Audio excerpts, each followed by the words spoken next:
Wondery Plus subscribers can listen to Crime and Sports early and ad-free right now. Join Wondery Plus in the Wondery app or on Apple Podcasts. In the depths of an Atlanta forest, a clash between activists and authorities ends in tragedy. I'm Matthew Scher, and on my new podcast, We Came to the Forest, we expose the hidden truths behind a shootout that left one activist dead and countless lives forever changed. Binge all episodes of We Came to the Forest ad-free on Wondery Plus.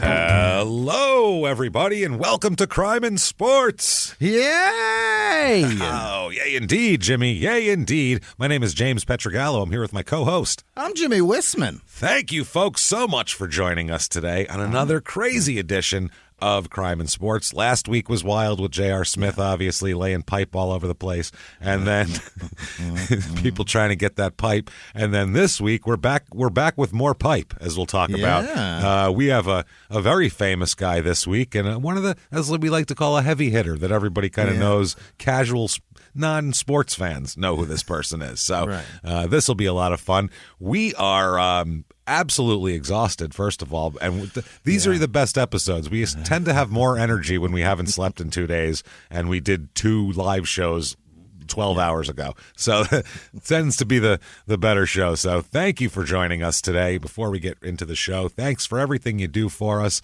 Head over to shutupandgivememurder.com now. What the hell will they find there? First of all the merchandise, everything from coffee cups to shower curtains. You're going to find it there at Shut Up and Give Me Murder with every damn thing you could say for Small Town Murder or Crime and Sports. And you can also get tickets to live shows, and the virtual live show is for sale as well. October the 27th, we're doing a Halloween edition, baby. Absolutely. Halloween Small Town Murder. We're going to make it good and gross and creepy and something strange and weird and twisted, and that'll be available for a week afterwards. You get those tickets. Shutupandgivememurder.com, where you can also get tickets to the regular live shows, including coming up Small Town Murder in Tampa on September 23rd. We are 2 shows at the Tampa Improv, and those are different shows. So if you want to go to both shows, great. And then the next night, we're in Orlando at the Orlando Improv for 2 shows, and those will be different from each other as well. So there you go. Come see us there and hang out and see the virtual live show too. We're having a ball. Come see us somewhere. Oh boy, even those if it's live shows. Even if it's in your house, come see us. Who cares? We can do it. We'll come to your house.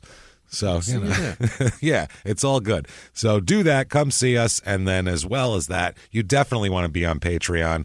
We have some good hot stuff cooking on Patreon. Patreon.com/crime and sports. You get all the bonus stuff, everything Crime and Sports or Small Town Murder. Doesn't matter. You are going to get it. You get it all. Every other week, 2 new episodes. This week, what you're going to get is part 2 of sex scandals in sports. And if you missed part 1, you're really going to want to go back and hear that, because it's crazy. We didn't even get through this young lady's senior thesis at Duke University, which this is totally true. Her senior thesis was having sex with as many athletes as she could, and then like a Yelp review of them, but a long one with ratings, and it's wild. It's called the Duke Fuck List, and we have been reading that. In addition to that, some guy who had an affair with his sister-in-law, which is weird, and Tony Parker banging Brent Barry's wife. We'll talk about a bunch of weird sex scandals. It kind of made me want to go back in time and go to Duke as an athlete. Right? Jesus, that seemed...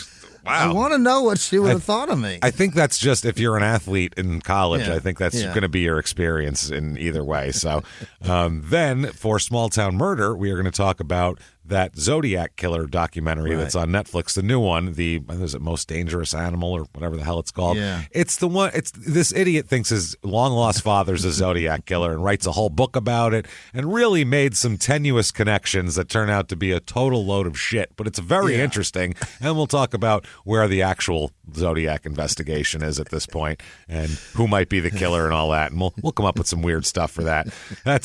Get all that and more, and the whole back catalog. You can get it all. Patreon.com/crime and sports. And that said, Jimmy, I think it's time, because we got let's go. Yeah, we got a doozy here this week. Let's run him down. A guy who's been very famous for a long time. These are the ones that are very difficult to get all the research in because they have been famous for 40 years. That's difficult to document. It really is. It's an epic. So Darryl Strawberry we're going to talk about. Boy. Darryl Eugene Strawberry, to be exact. So he doesn't look like a Eugene, but okay. That's fine. He's adorable. You can be a Eugene.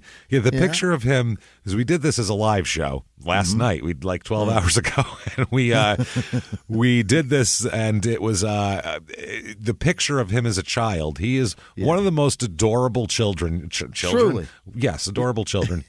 For some reason, my brain said that's not the right word there, and then it said, "Don't it's okay. say it."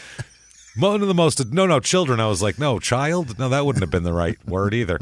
One of the most adorable children you'll ever see. Just a cute little shit. So there you go. Yeah. And then he grows up to just be the same, but with Coke around his nose. That's the only difference. Not a cute shit. No, not a cute shit. It's different if you're sweaty and on the way to rehab. It's just a different look. So he's born March 12th, 1962. So shit, he's 60 this year. Wow. No shit. Yeah, 60. You don't think a Darryl Strawberry is 60 for some reason, but you forget that these guys age. Yeah, that's what I mean. He's from Los Angeles. A lot. Yeah. He's from Los Angeles, and he is part of the.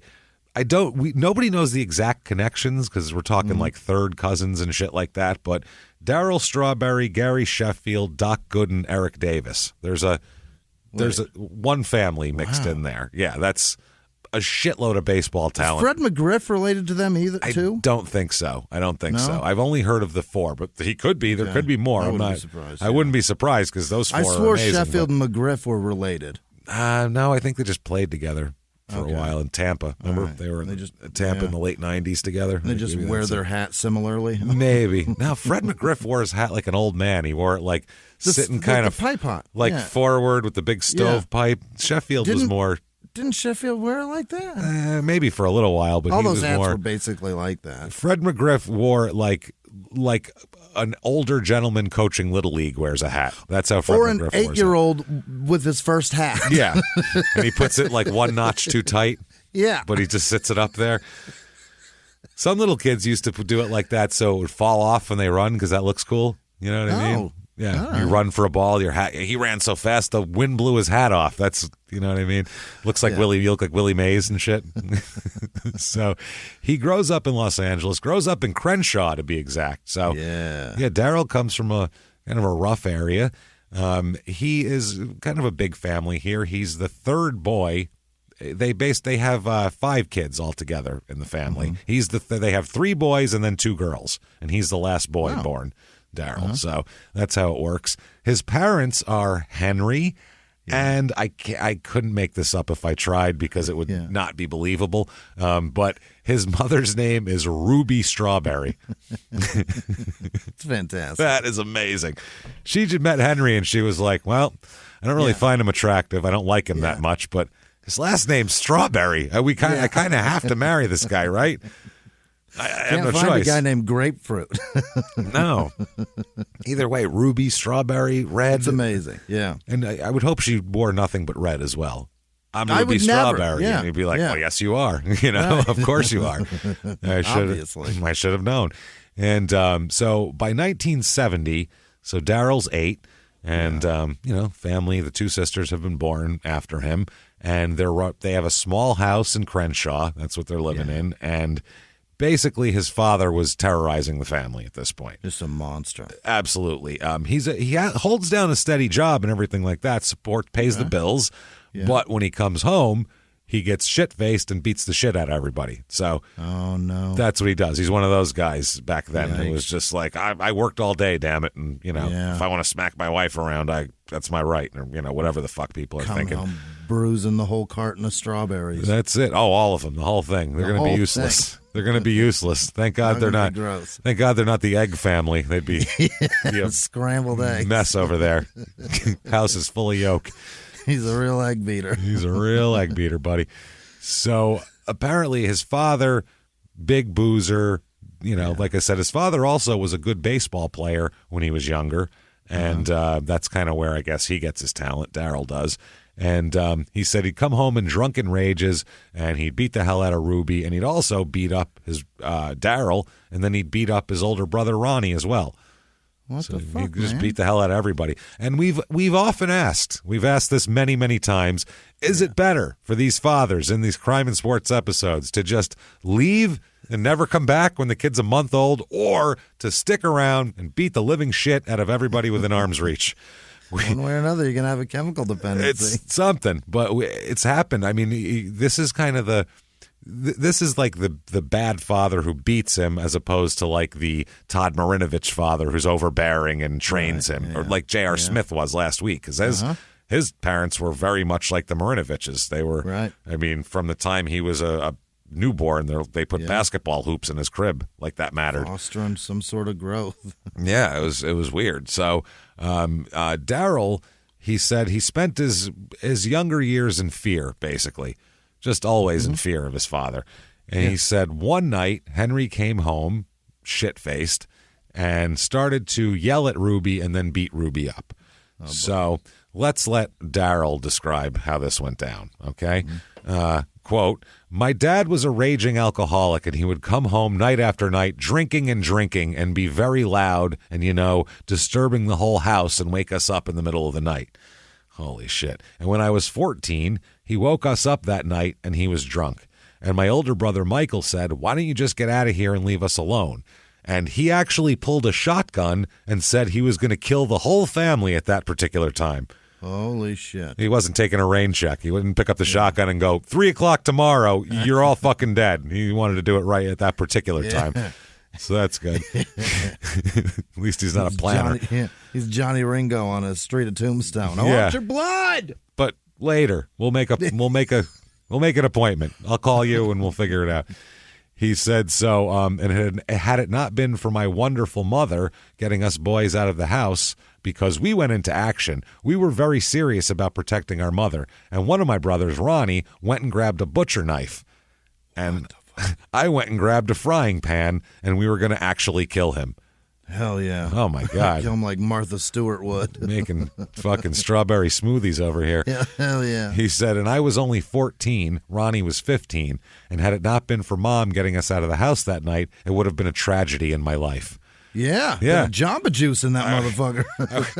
A little different scouting reports later on, too, I would say, for the baseball press. Well, I mean, he's got a quick swing, nice hands. He's good in the field, really. He's got a good arm, actually. Very good arm strength, speed on the bases. And you know what? The guy will go after it. He's a go-getter. He killed his father, for Christ's sake. I think at 14 years old, he murdered his father in his own living room with a frying pan. I got to say, the kid's got moxie. Yeah, see him with a cast iron. Kid's got a hell of a swing. No one's intimidating him at the plate. We know that much. So incredible. Give this guy a baseball bat. Fuck. He said, and from that point there, my father was never around after that night. And the next day, my mother decided that she would move him out of the house and would go on and divorce him. So she saw her kids responding in such a way she'd never seen us respond. Incredible. She said, at that point, she said, okay, this is getting out of hand when we're going to have Mortal Kombat in my living room. This is, it's not just smacking around, not like it's a just thing to get smacked around, but this is, now there's 3 different weapons at play. But it's easy to see. It's easy to see who's the asshole in this situation and who to remove. You know what I mean? Yeah, I guess so. I guess once your dad pulls a shotgun on you, it's kind of a strange relationship. Civil war in the house breaks out, and everybody is against one person. That's the guy that's got to go. No shit. So Henry will pop up again when Darryl becomes a hot commodity in baseball. Sure. In high school. Yeah. Oh, yeah. And he says that, too. He said when he popped back up, Darryl said, "It's sad. I never really had a relationship with him. He never sat me down and talked to me kindly. Never gave me a word of fatherly advice or counsel. Never taught me to tie my shoe or hit a baseball. None of those things a father and son are supposed to do. He either ignored me or beat me, period." And now he's at the atonement step, and he wants to rekindle this? No thanks. Yeah, now he just acts like nothing happens. He just shows up, and he's like, "All right, Darryl, nice hit. That's good, buddy. I'm over here." Way to go, son. What the fuck is that? It's Dad? Waving a shotgun at you. Hi. Jesus Christ. Now, he was really good at baseball. He said even his father would play. I guess his father played on a bunch of softball teams. He was like a ringer on a softball team. And Darryl said his father could whip the ball across the plate so fast you wouldn't know where to start your swing. He'd hit the long ball over and over again every time he came to bat. So, great pitcher, great hitter. Wow. Yeah, his dad had a lot of baseball talent. And so Darryl said that he used sports as a refuge from all of his anger. He said he was angry at his dad. He was angry at kind of, just it's not a great situation. Sure. So he said, I would quote, "I was very good at every sport I tried." I'm not bragging. Not bragging. Really? Okay. That sounds pretty. I'm great at everything. Not to brag. I'm just great. Just wonderful. My bank account is huge. Not bragging. Not bragging. You should see my cock. Really. You should hear it when I put it on a table. I'll slap it down. It sounds like not bragging. Sounds like an Easter leg of lamb, just a pow. He says, "I'm not bragging. It was just in me. I loved it. It was pure joy for me to play baseball, basketball, and football. While I was playing, I could almost forget about my angers and my troubles. Almost." All right. Fucking Darryl, man. Wow. That's the part where he's being humble. He's like, I'm good at everything. I'm a mess between the ears, but I'm good at everything. It's a disaster otherwise. Ruby ended up going on to get a full-time job at the phone company to support the kids, and she didn't give a fuck. She was like, out of the house, moving on. Great job. Yeah, she set it up. She said that she did everything she could to make sure Darryl could always play baseball because she knew that she loved it. She knew how much he loved it. And she said that he was so good at it that she was shocked to see him play baseball because he wasn't the same Darryl he was at home, which was a lazy fuck. She said at home, he's a sloth. He's just a sloth. He's a lazy son of a bitch. He talks back. He's a little shithead. And over here, he's like, "Oh, sure thing, coach." And he's jogging and hustling. You're like, what the fuck? Who is this kid? So she was like, maybe this is where he belongs. You know what I mean? So he went to a bunch of different junior highs for some reason. I think they moved a couple of times. So for high school, Darryl ends up going to Crenshaw High. Yeah, which is a good thing for him because it's an athletic powerhouse. So that means, is it really? Yeah, it's a lot of big athletes come out of there. So that means there's a shitload of scouts that come there to all the games. Yeah. So yeah, if you're half decent, they're going to find you if you play at Crenshaw. Yeah. So it was his chance to get noticed, and right away, people noticed him. I mean, right away. Well, not right away, as we'll talk about, because at first he got kicked off the baseball team for being a jerk-off. Oh, Darryl. Not the last time that'll happen to him in his life, as we'll talk about. It'll cost him millions over the years. Basketball was his favorite sport because he's 6'5". Yeah, he's lanky. Thin-framed. I mean, he looks like a basketball player. He really does. Who was the guy that died that played for the Celtics? He looks like that body. Reggie Lewis, Reggie Lewis. Yeah. He looks like tons of basketball players. A tall, thinner framed guy. Makes you, I guess, you're more athletic and be able to move around. Yeah. He said, but baseball was what he was best at. It's so easy. If you, I don't know. It just comes out of me. I try to basketball. I'm good there. Don't get me wrong. I'm all city and all that. But baseball, it's like I don't even try. It's just just happens for me. It's so easy to do the hardest thing on the planet. Yeah, it's just easy. If you see his swing, he's got a swing that definitely. That's not a manufactured swing. That's a swing he's had since he was a kid. And it's very natural. It's pretty and it's natural. He's got one of the effective. Yeah, he's got like that big high leg kick, but this beautiful, like majestic fucking left-handed swing. Great swing. It is. It's not Griffey's. Griffey Jr. had the smoothest. Griffey's the most beautiful thing you've ever seen. He's never off of that plane. It's beautiful. No, it's robotic. It's just the way when he takes his hand off the bat. It's impressive. It's really fucking beautiful. But Darryl's got like this different thing going on. He's got a bit of the bat waggle, not as much as Gary Sheffield, but a similar approach. High leg kick, little bat waggle. Except Gary Sheffield has his legs really far apart, and Darryl's are closer together because he's taller, so he's keeping his shit together, and then he just uncorks like all it eyes all. on me, he's kind of leans in, and then he just twists. Oh man, he's got some torque in his hips. Bad motherfucker in the box there. So He said, right from the start, I could pitch, I could hit home runs, I could steal bases, I could field. I didn't think much about it. I didn't study the game. I just went out there and did it.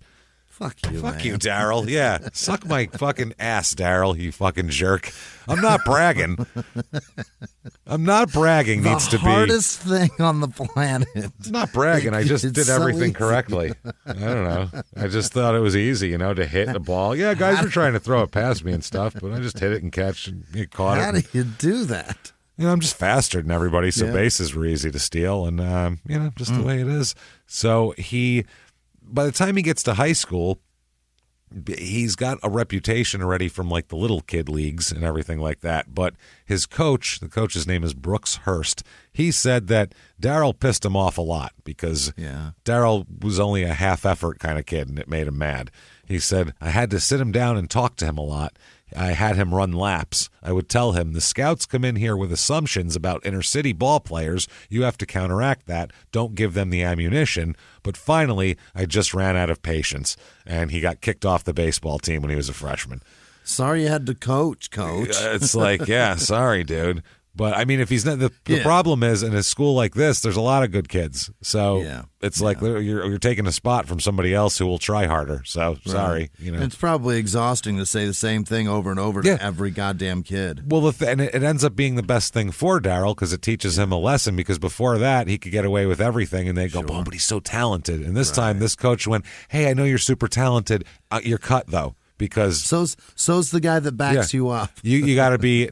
talented and not a jerk off, both of those things, to be on this team. So he said, the coach said, I just sat him down and said, this isn't working out. I hope you want to come back next year. He said Darryl took it pretty well. He still came to all the games, and he helped lug the equipment. So how about that? I think it humbled Darryl a little bit, and it made him redouble his efforts, which he could have either said fuck that and walked away and got into some trouble, or he could say, I really want to be on the baseball team. Shit, I fucked that up. So he put the work in. The latter. So problem is, he gets back on the team, and his ego gets bigger and bigger as scouts come to see him. He's in the newspaper all the time. Everybody knows who he is. It's easy for when you're 17. And he's got a great name. Yeah, Darryl Strawberry. And when you're 17. If you're 17, if two girls like you, you feel like the king shit of fuck mountain. Imagine if you're in the newspaper all the time and you go to like the mall and people recognize you. You'd be like, I'm the greatest thing in the world. Bow before me.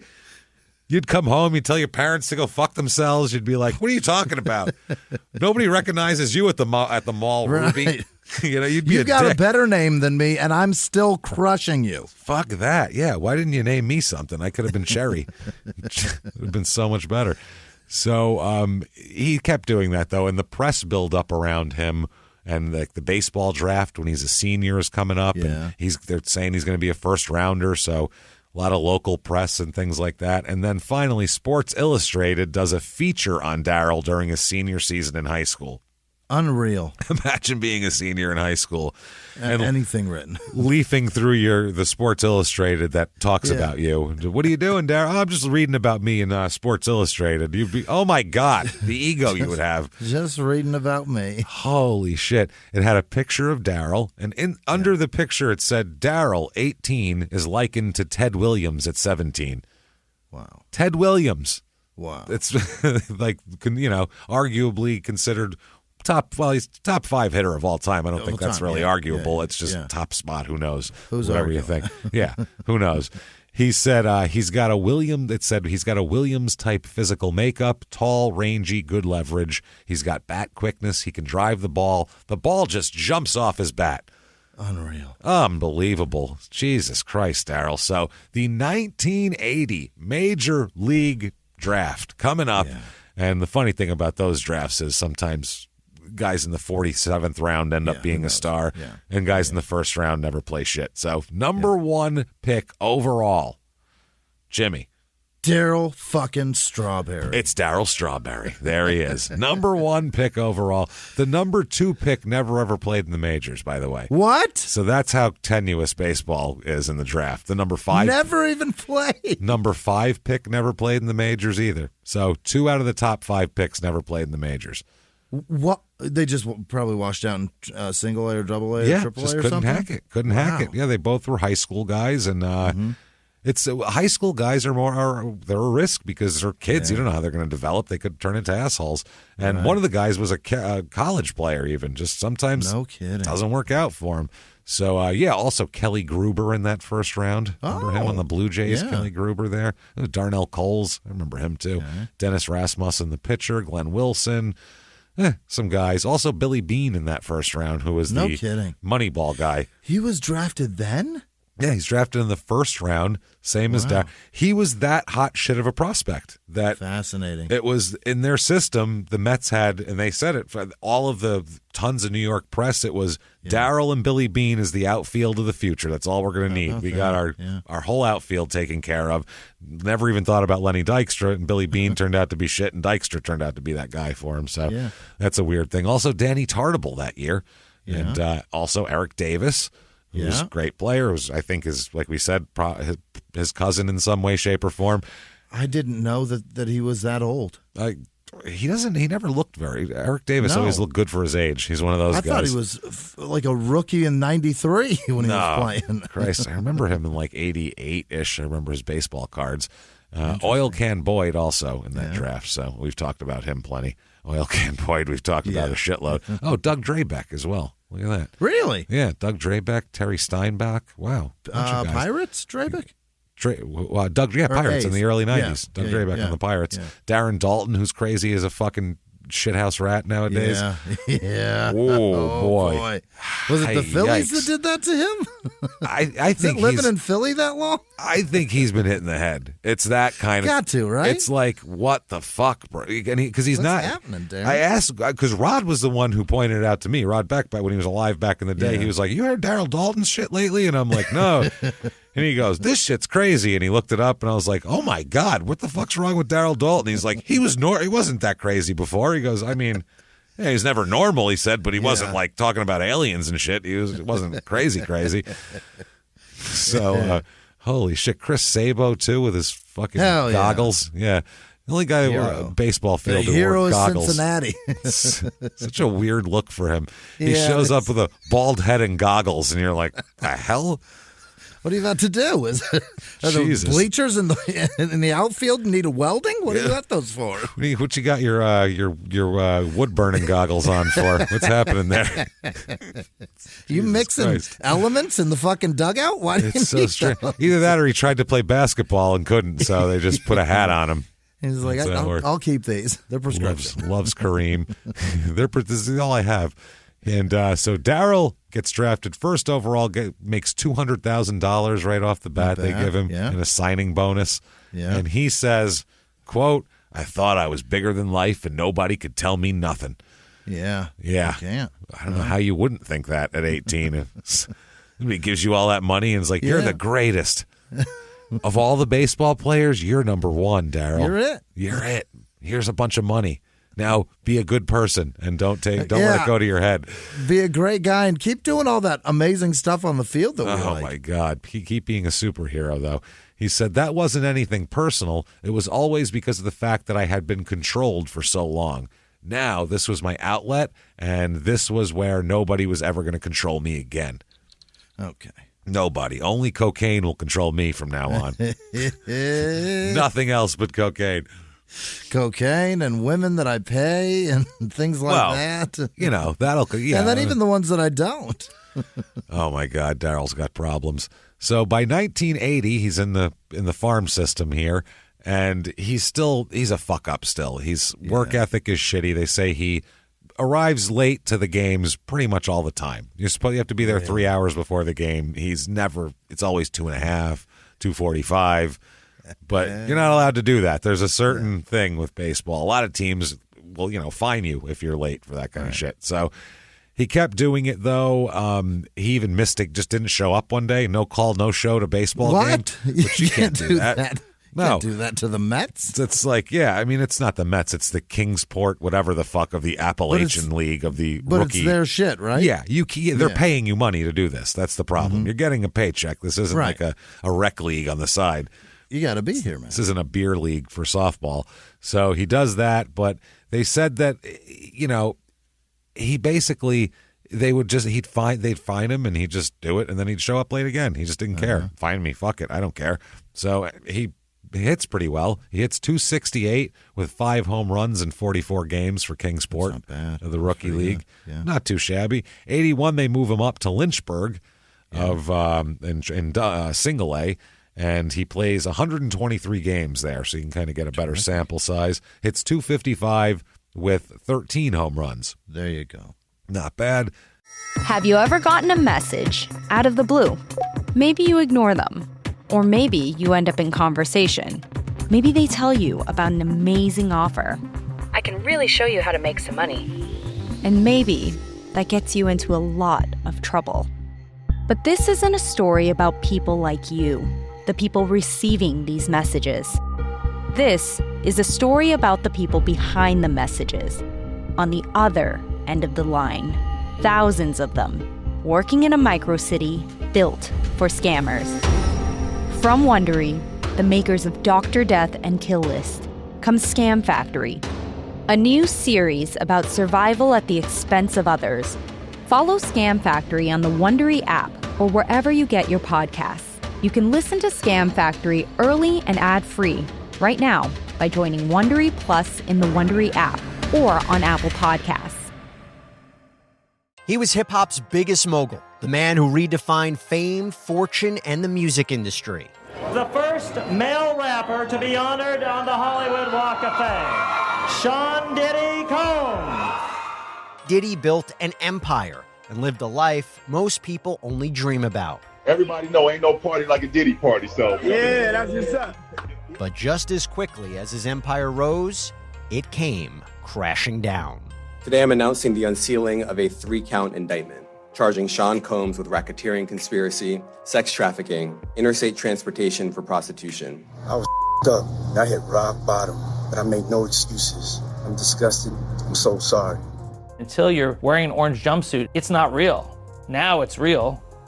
From his meteoric rise to his shocking fall from grace, from law and crime, this is the rise and fall of Diddy.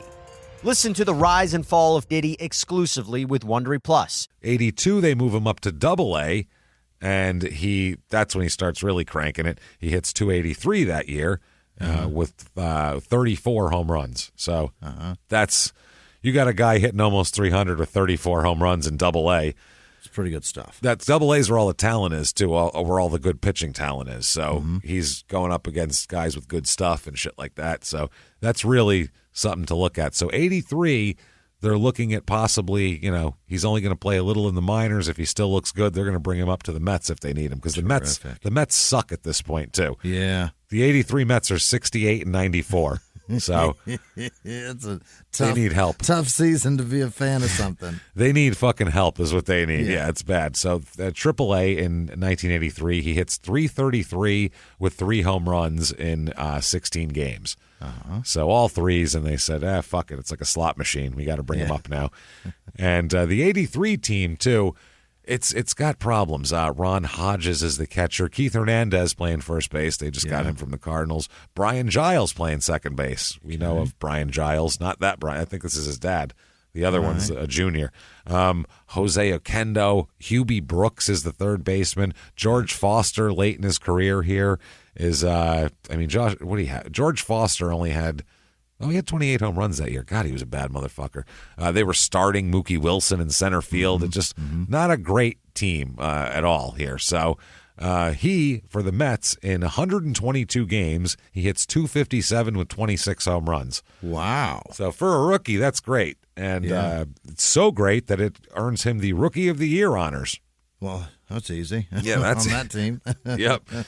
He's going to stand out. Fuck. And on not just on the team, in the whole league. He's the Rookie of the Year. Yeah. So, in the minors, Billy Beane talked about how, he didn't even look at being as good as Darryl. He thought he was amazing, and when he showed up, he was like, oh, God, I'm not half as talented as that guy. Right. He was on another planet talent-wise. Holy shit, that guy hits 500-foot home runs without even showing up to batting practice first. He's a fucking beast, whereas... Billy had to work and that kind of shit. He more compared himself to Lenny Dykstra rather than Darryl Strawberry, where at first Darryl kind of hurt his confidence because when he showed up, he was like, yeah, I'm going to be the best. And then he was like, whoa, no, I'm not. I'm not even the best. I can't be better than that. I'm not the best on the rookie league team. Know, this guy's way better than me. So he only makes $36,000, prorated contract that year for $200,000 and the 37. Well, that was a signing bonus, the $200,000, and then this is he makes 36 is his salary for this year. But that's fine because he's got 200 in the bank. Well, hopefully. Yeah. Well, yeah. Well, he's still under like a minor league contract too because he started there, so it's like a prorated less. It's weird the way the pay goes. 84. The Mets turn it all around. They go 90-72. Wow. Which is they don't make the playoffs, but still they do very, very well. He is fined $500 for being late to batting practice in August. So that's the Mets on the major league level. They don't really fuck around with that. You can't miss things. You better be here. Yeah, they're paying you a lot of money, and if you miss things, it's in the newspaper. So don't fuck up. This is New York, right? Yeah. Don't mess up. They're looking for shit to talk about you. So. Right. That year, he plays in 147 games, 251 with 26 home runs. Again, same amount. Yeah. And he's an all-star this year, his first all-star team. And he makes $230,000. Okay. So doing just fine. 1985, things are going so well. Darryl says, damn it, let's keep this train rolling. I'm going to do something. I'm going to get married, of course. Be wild. Let's do it. Fuck. So he marries Lisa. They've lived together and been together for about the last 2.5 years anyway. So he's like, might as well. So they get married, and there you go. Now, 85, Doc Gooden has an incredible year. Yeah. Darryl has a great year. The team goes 98-64, which doesn't get them in the playoffs. What? Yeah, no wild card back then. That's why they put the wild card in, because you'd have teams that went 98-64 that wouldn't make the playoffs. That kind of sucks. Almost put 100 wins on the board, and they get nothing. Go home. That's brutal, man. So no playoffs. June 11th, 1985, Darryl and Lisa have a son. A son is born. A son is born. Yeah. And he's not going to name him Henry. We know that much. Definitely not Henry. Maybe he'll name him after one of his brothers. Maybe little Ronnie. Nope. He is Darryl Jr. You Absolutely. Darryl. Dude. Oh, that's the one. Darryl Jr. Here he is. Dude, you could line Darryl Strawberry up. All these episodes we've done, all the rules, all the things, all this and that. You could line all those up and make Darryl Strawberry, like, you could dissect it as the layout and the map for crime and sports. It's every single thing except a teenager and his hit squad. Spoiler alert, he doesn't murder anybody. But other than that, crime and sports. It's Darryl Strawberry. It's Darryl Strawberry. There you go. He could be the face of crime and sports. It's just it's everything. So that baby picture should be the face. It's adorable. Yeah, it's so adorable. Jesus. So 111 games he plays in 85. He hits .277 with 29 home runs, which is great for 470 at bats. That's not a lot of at bats. He had 600 at bats the year before. And hit 3 home runs less. So that's really good. And he's an all-star again. So look at Darryl. Doing great. 2-time. Makes $516,667 that year. That is a bargain for that effort. That's the thing, too. The Mets that's baseball, you get a bargain for the first 5 years. And then after 5 years, then they're a free agent at that point. Pay up. Yeah, now you got to pay up. Well, 5 years in the majors, but that's how it works before they become a free agent. But otherwise, you get a bargain for a while. You really do. So in 1986 Mets, this is the famous Mets team that wins the Super Bowl. They won the Super Bowl and the NBA championship. What year was it? They're also Stanley Cup champions this year. In 1984, they beat who? You wouldn't expect Doc Gooden to be a great ice skater, but he really is. It's impressive. No, they win the World Series this year. I was looking.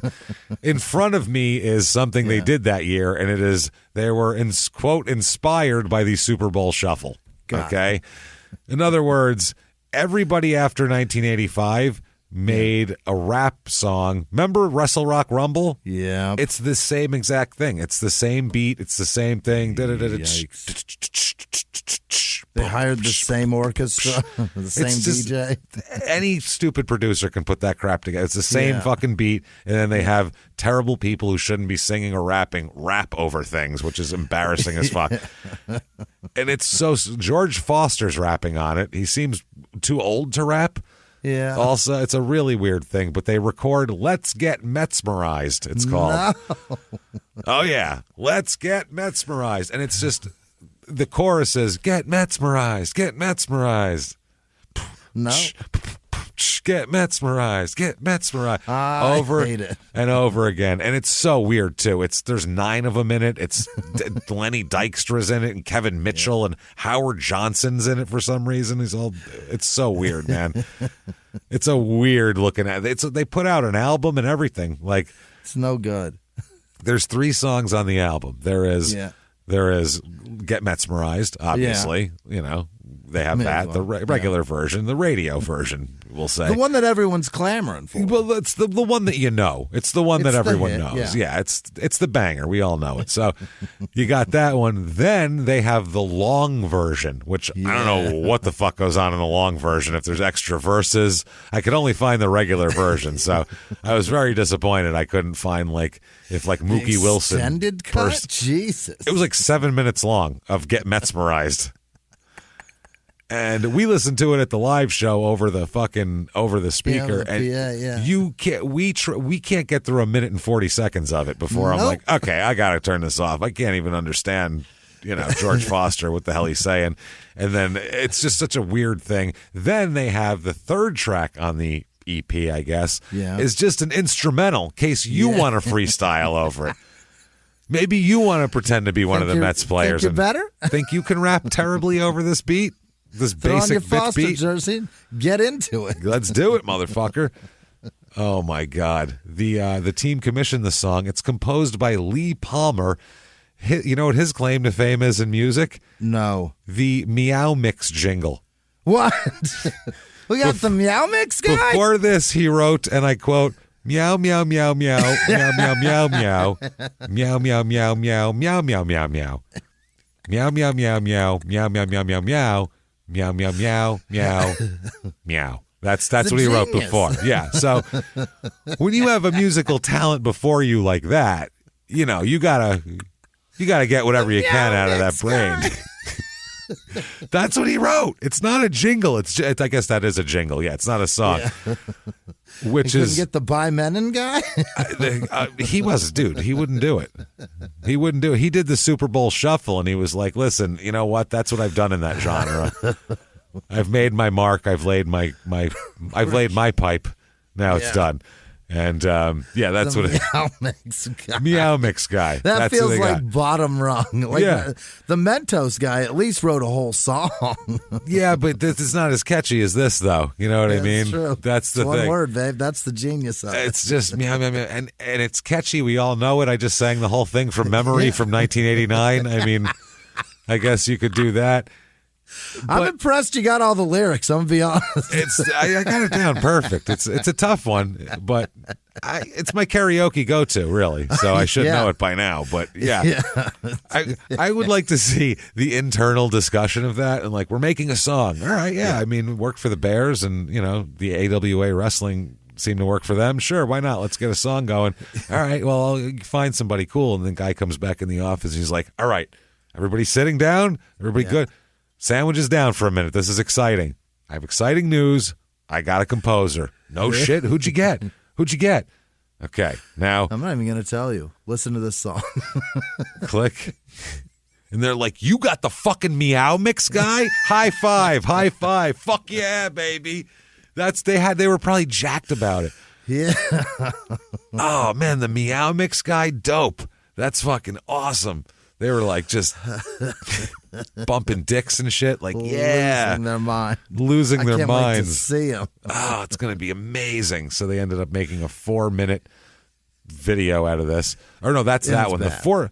It's so fucking bad. There's a 4-minute video which they played on the Shea Stadium Diamond Vision in late 4 season. minutes of that with everybody watching? No, that's not Let's Get Mesmerized. This is a different one. There's another song called it's just a video called Let's Go Mets, where it's pumping up the whole crowd. In that is Gene Shalit, the film critic, and Howard Stern is also in that. Yeah, Howard Stern in there. What? He's involved in the Let's Go Mets video. there. Howard. By the way, let's get mesmerized. You'd imagine nobody probably bought that, right? Right. That went triple platinum. What?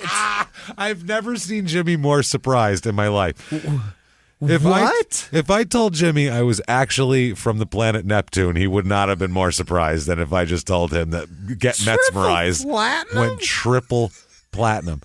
Why do you have to buy that? Once you hear it, you go, okay, I know what that is now. I don't need, you're going to play that at home?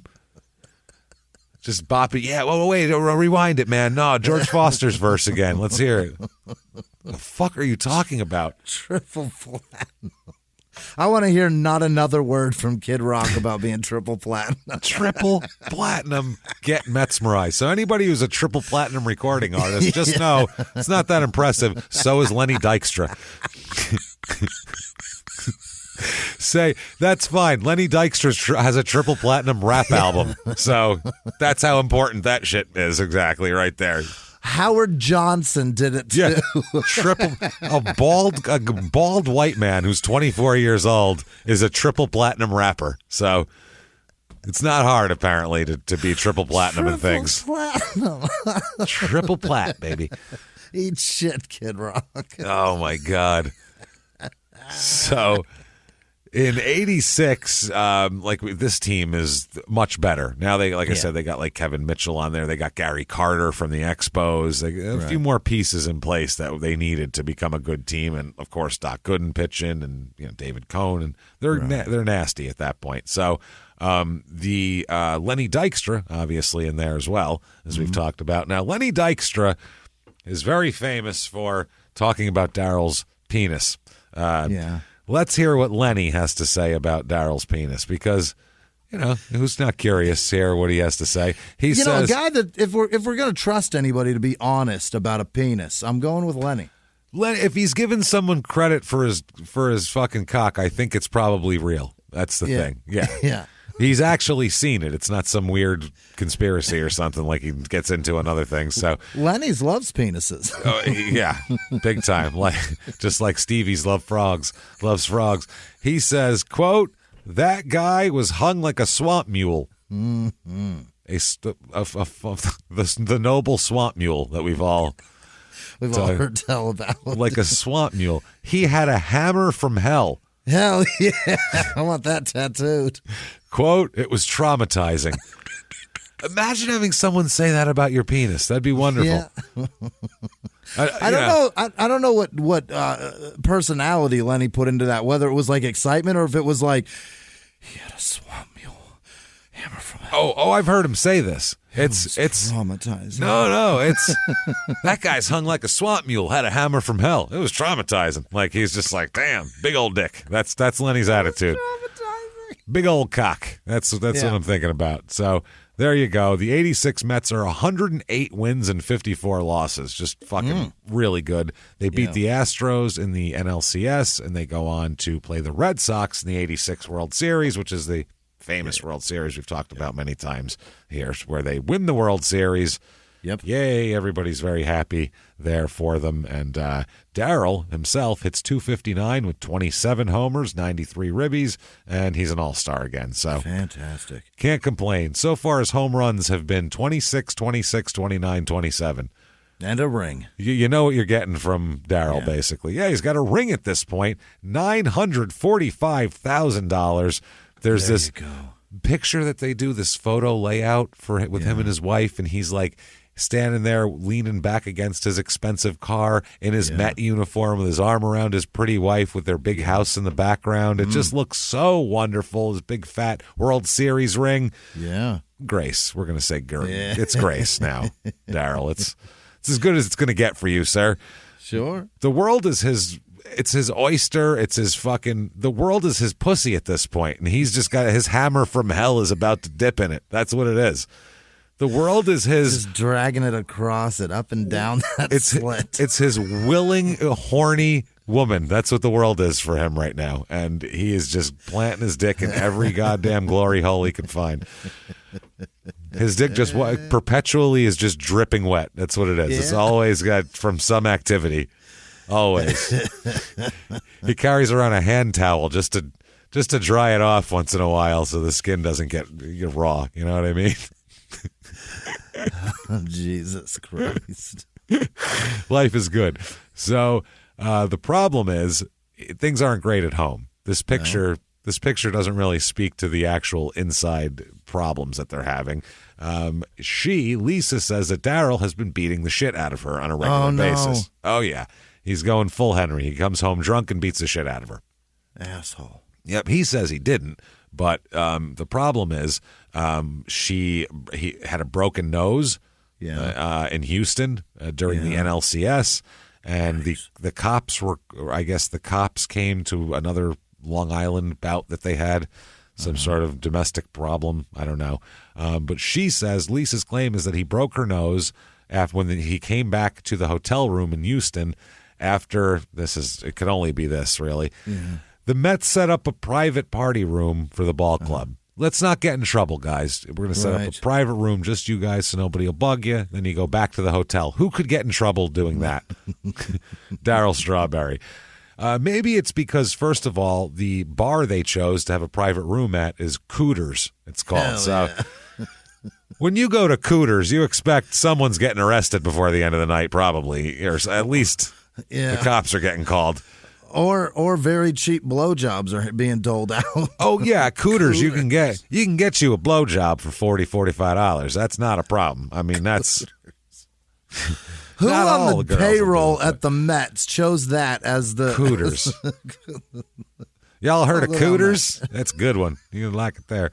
So apparently at Cooters, Ron Darling, Tim Tuffle, Bob Ojeda, and Rick Aguilera got in a little scuffle with the bouncers at Cooters. Mm-hmm. They're real strict at Cooters. I mean, you know how it is there. Hooters is the place to showcase tits. Here we showcase all the giner. That's what I mean. So you got to step back from the stage. She's a gusher, that one. You're going to want to get reeled back a little bit farther. You're in.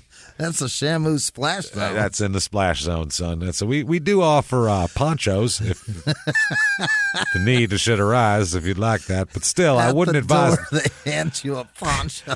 I wouldn't advise the first couple rows if you're sensitive to that sort of thing. Chock full of hepatitis too. I do tell you that, but. Welcome to Cooters. Here's your poncho. Here's your poncho. Cooters does not sound like a nice place. I don't want to go there. I don't think I want to go to Cooters. It sounds like all the bars in Nashville that we just fucking came back from. Nashville, that place, all the bars are like, they're all euphemisms for vaginas. Every bar name. Isn't it? Every single one is like... All the ones with billboards are, that's for sure. Yeah, they're all just vaginal euphemisms. That's all they are.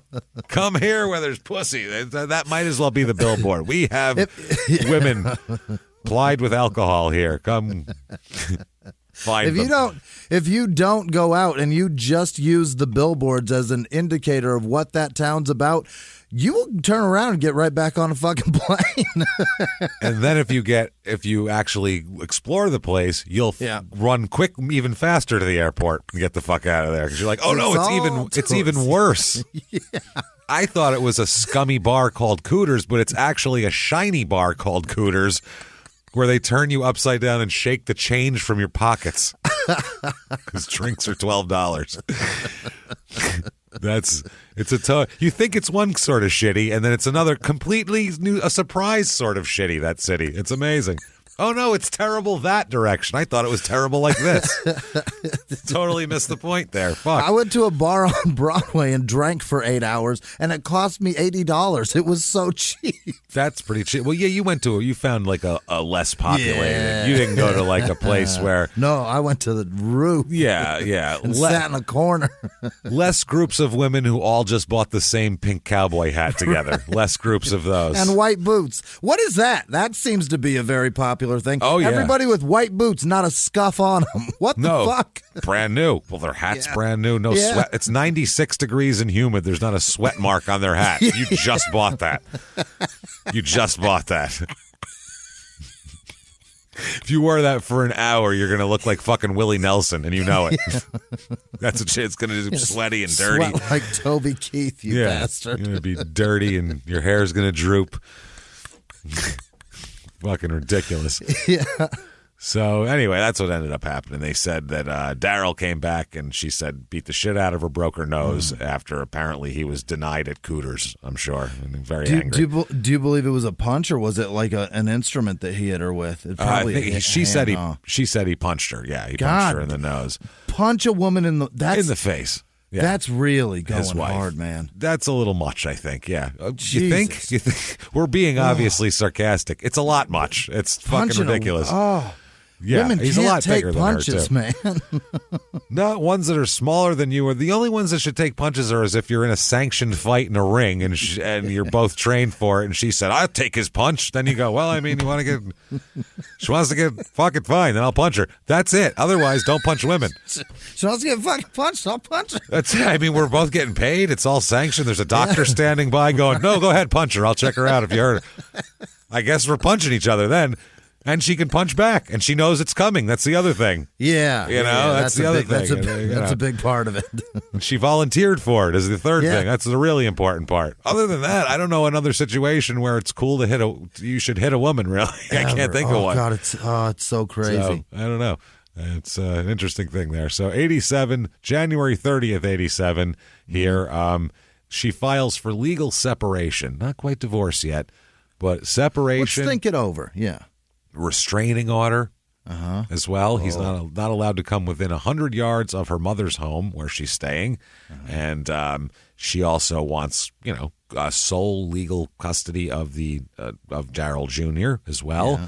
And she'd like some child and spousal support at this time, too, to get her by. Sure. Yeah. Obviously, just to pay the bills. Right. Now, they said, "Well, what are your bills?" I mean, that's reasonable. What are your expenses? She said, "Well, monthly expenses, $31,550 should cover it." Huh? Say again? She said, "Well, he makes $65,000 a month, so that should be okay. That shouldn't be a problem. He should be fine. For him. He should be good. He's good. He's got that too. $31,000 in fucking 1987. That's a lot. That's an exorbitant amount. I can't even imagine what you could spend $31,550 a month on now. So much money. Yeah, right now. Not even like we went to fucking Paris and stayed in a beautiful hotel for that month. Like just regular bills. My electric bill is $12,000 every month, obviously. So what the fuck? What are you doing for that? I don't understand. My mortgage is $14,000. Yeah. What's what I mean? What is that? And even that, okay, well then how do you make up the rest of the bills to be another $17,000? How does that work? Holy shit. I mean, I guess you punch her in the nose, she's taking half. That's the bottom line of it. That's what it is. At this point you go, yeah, I mean, don't punch your wife in the nose. Yeah, you have a better case. He's doing nothing for guys that are trying to not pay as much by punching her and giving her all the reason in the world to get it. That's fucking crazy. So yeah, that's what she had a signed statement attached to her petition for separation, talking about him being shit-faced, coming home, punching her in the nose. Jeez. She also said that the month before this, in their New York City condominium, this was in front of their son, Darryl became angry at her because she didn't want to go out with him that night. Yeah. He wanted to go out and party, and she was like, "I'm tired, baby, blah, blah, blah." And he got mad and threw a picture frame at her, a brass picture frame, hit her in the elbow and bruised it, and the glass part fell out, and so he picked that up and threw it at her, too. Take this, too. Take that with you, too. That's the dangerous part. Fuck yeah. Yeah, it didn't break, luckily, but it bruised her in the right thigh. And she said another incident happened right after the Super Bowl that just happened, where she said Darryl was real fucked up, and he came to her mother's house where he's not allowed to be, or now he's not allowed to be, but he was at the time, showed up at her mother's house and screamed at her in front of their son, yelled at her, screamed at her, blah, blah, blah, blah, blah. She's like, what the fuck? And then he ran inside and grabbed her purse and ran away. Darryl, what are you doing, Darryl? Matches my shoes. This is the only bag I can find that matches those pumps. I'm taking it. I'm sorry. You know how that is. It's fuck. I bought them together. They're a set. So, what is that weird thing, too? We've had that bizarre move. We've had that several times on Crime and Sports, where there'll be an argument and the guy just goes, "Oh yeah," and then just takes a purse and then runs away with it. They all run away with it and leave the scenario. Yeah, running away with a purse, which is the strangest thing in the world. Imagine if you're just outside your house, you're like trimming your bushes, and you just see Darryl Strawberry sprint by with a purse in his hand, like. Yeah, David Spade. David Spade, what? I don't think David Spade's involved in this at all, but yeah. No, I was saying. You can't get any more different from Darryl Strawberry than David Spade. I think if you said, "Show me opposite humans," you go, "Ha," right? And I go, "Yeah." There you go. There you go. Darryl Strawberry running by with a Kate Spade. That's where I was trying to go. Spade. And I had D for Darryl and Spade. That's David Spade. Oh, my God. That's fucking hilarious. It's a long flight. It works. I get it. It works out. So she said he later returned and brought the purse back, but he stole her credit cards, $400 in cash, and 2 bracelets from her, though. Sans valuables. Yeah, just jacked her and was like, "Here's the shell of your stuff. You can have the spade. I don't give a shit. I don't give a fuck about that. I have my own purses. I'm capable of buying a purse." So yeah, she's filed all these court papers and all this shit. She wants $31,000 and change. This bleeds into the season. 1987, the team goes 92-70. Yeah. Good record. No playoffs again. Unbelievable. So that's tough. And there's some bad things this year. He is fined $250 for arriving late at a game at Wrigley Field. Yeah. He arrived 22 minutes late for batting practice, so he gets a $250 fine. Yeah. And then later on, this is fucking awesome. Lee Mazzilli and Wally Backman. Now, Lee Mazzilli's around still. He's a coach all over the place in different teams. He coached for the Yankees for a long time as a Met coach. And Wally Backman's everywhere, too. He's I think the shortest tenured manager in the history of Major League Baseball, if I'm not mistaken. Well, yeah, he was hired, never in the offseason, never managed a game and got fired like the next day. I don't think anyone's ever done that before.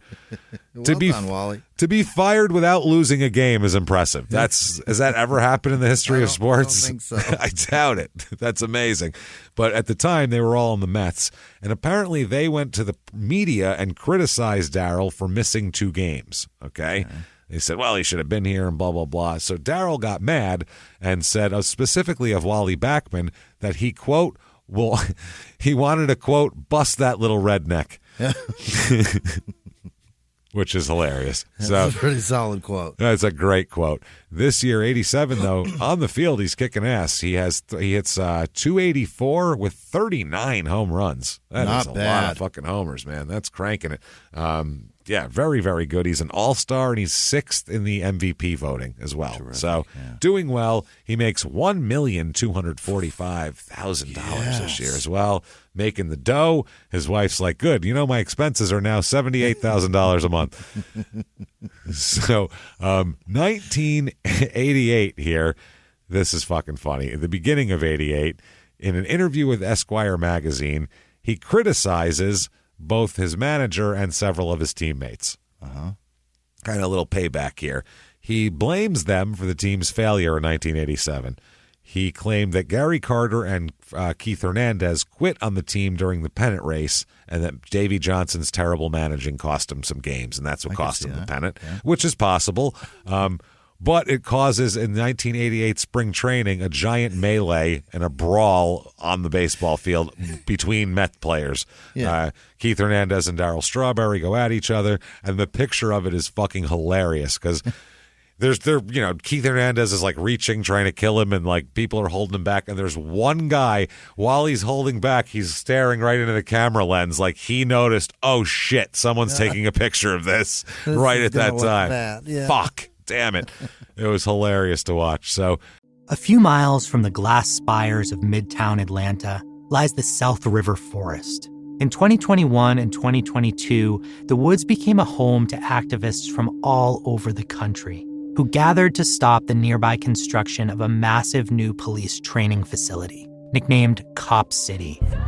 At approximately 9 o'clock this morning, as law enforcement was moving through various sectors of the property, an individual, without warning, shot a Georgia State Patrol trooper. This is We Came to the Forest, a story about resistance. The abolitionist mission isn't done until every prison is empty and shut down. Love and fellowship. It was probably the happiest I've ever been in my life. And the lengths we'll go to protect the things we hold closest to our hearts. Follow We Came to the Forest on the Wondery app or wherever you get your podcasts. You can binge all episodes of We Came to the Forest early and ad-free right now by joining Wondery Plus. In the 1980s, a rosé swept the country. Hey, Mike, I really like this White Zinfandel. Well, good. Now put it down. I'm going to try another one. White Zin became America's top-selling wine. But most don't know that this sweet drink has a sour history. What began in 1986 with counterfeit bottles, a big fraud, a multi-million-dollar fraud, sent investigators chasing one of the most powerful families in the business, the Licciardis. But the closer the feds got to them, the more dangerous things became. It's a story of deceit. At the time, I was paranoid. Threats. You touch my kids, I will kill you. And murder. With a .22 caliber bullet to the head. What started with a scheme to mislabel wine spilled into a blood-soaked battle for succession. Welcome to Bloodvines. You can binge listen to Bloodvines exclusively and ad-free on Wondery Plus. Join Wondery Plus in the Wondery app, Apple Podcasts, or Spotify. 1988 Mets are 160. So they must have had a couple rainouts that didn't matter to the schedule and had them canceled out or something. So they finish first in the AL East and they go to the playoffs. And they go against the Dodgers, and this is that Dodger team where Kirk Gibson hits that home run and limps around the bases. And so you weren't beating them. They lose to the Dodgers in 7 games, mind you, too. Wow. Yeah, it was a long one. And he keeps, by the way, he's on the Sports Illustrated cover like every year. He's look, man, appeal. The visual aspect of that man is fantastic, and he looks great on a cover. And he plays for a major market team, and there's a lot of publicity about the team because there's strife and shit. So you put Darryl on there, if people either like Darryl or they hate Darryl. Either way, they're like, ooh, I want to read about Darryl. So it works. 88, right in the beginning of the season. 87, him and Mattingly split a cover.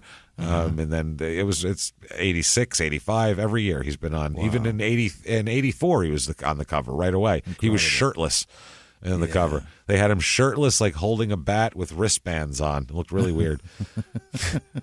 It's creepy looking. So June 28th, 1988, Darryl and Lisa are all good now. Everything's fine. Back together. Patched things all up. No more stealing purses. No more punching noses. Everything's fine. And they have a daughter together that time. So, they have a daughter. Diamond Nicole is her name. So, there's that. Now, that's sweet, right? That's sweet. That's nice. Get Diamond back together Nicole. After some strife and some boxing together. That's good. That's really nice. We're going to bury the hatchet and have a baby. We're going to bury the hatchet and the hammer from hell. And the hammer from hell. And you're going to sit back and now that you have 2 kids, it's time to be a family man. You know what I mean? Well, it is cute. It's so sweet that he couldn't help but do it again. And that same month that Diamond Nicole is born, another woman named Lisa, and a woman named Lisa Clayton, claims that she had his daughter that same month. So he gave Diamond a sibling. There That's you go. Sweet. Hey, they're twins, sort of, huh? What do you say? No? Fuck. Okay. That's not good. No. So, that's what happens there. More on that in a moment. We'll let that hang in a minute because they have to. He's going to go, no, that's not my kid. I don't know what you're talking about. We'll work all that out. 88th season, Darryl hits 269 with, again, 39 homers. Jesus Christ, he's very consistent. He's an all-star again, and he's second in the MVP voting. Wow. Almost the MVP. God damn, that's MVP of the league. Of the National League. Wow. Yeah, that's not bad. $1,320,000 that year, too. That's good, too. Yeah. Not too fucking shabby. 1989, he walks out of camp in a contract dispute. At that here. So he threatens to sit out the 1990 season. Really? I'll sit out if they don't give me the money I want. Yeah. Yeah, I'll sit. I'll go into my dick modeling career. Don't you know that? Yeah. So I'll sell my cock as a paperweight for people. It'd be great. I make some dough here. The next day, he doesn't attend a workout, so they fine him. And then he's like, okay, fine, I'll come back the next day. So He does. Now, right at opening day, too, this happens. He's actually named in the lawsuit, and that Lisa Clayton woman sues him for paternity right in like opening day, too. So it's really good pub for him. So it's excellent. Now, she's going to sue him. She is seeking about $11,000 a month in child support. What? $11,000 a month she wants for the child support. She's from St. Louis. Here, so that's where he met her. Her lawyer says we believe he's the father, obviously, or we wouldn't have fucking filed it. $11,000? Is that what $11,000 are worth? In 1988? Apparently, if you're a fucking second in the MVP voting, you're paying something. You're not getting. They're not like all I need is like $500-$600. They want money from you. But that kid's not even used to the good Pampers yet. Oh well, we're gonna get him used to them right off the bat. His little strawberry ass is going to be pampered in Pampers, sir. So, she says that she hadn't been able to reach him, and they haven't been able to work anything out. And her lawyer said we tried to negotiate something, but it didn't work out. And she's also seeking expenses and hospital reimbursement and all that kind of shit there. So everything. 11,000. Oh, that's what it is. She's not seeking that. Under Missouri child support guidelines, $1.4 million salary would be entitle her to about $11,600 a month. Wow, that's crazy, man. That's how they do it. So, she said that she didn't want to talk to reporters about the lawsuit, and she doesn't talk to reporters about the lawsuit at first. So it just kind of happens here. Jesus Christ.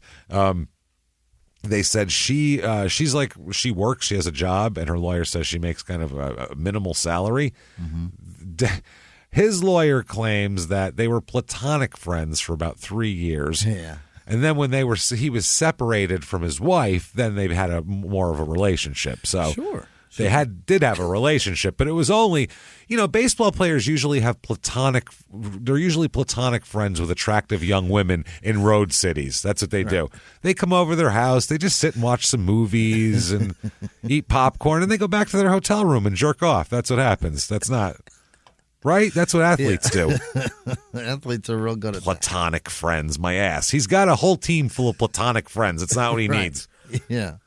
The starting ridiculous. 9 are platonic. That's fine. This is asinine. And said it was only while we were separated, although my wife and her had the baby a week apart from each other. So explain that, Darryl. We've got some explaining to do, sir. Right after I dumped a whole bunch of Darryl Strawberry inside. I dumped a whole bunch of strawberry seeds in her, and then that was that. And then she called, and I was like, listen, I got to go. I'm going to dry this off and head on home. That's fucking great, man. So, Darryl is just going to kind of blow that off. Now, the team that year, by the way, goes 87-75 and 89. No playoffs for them.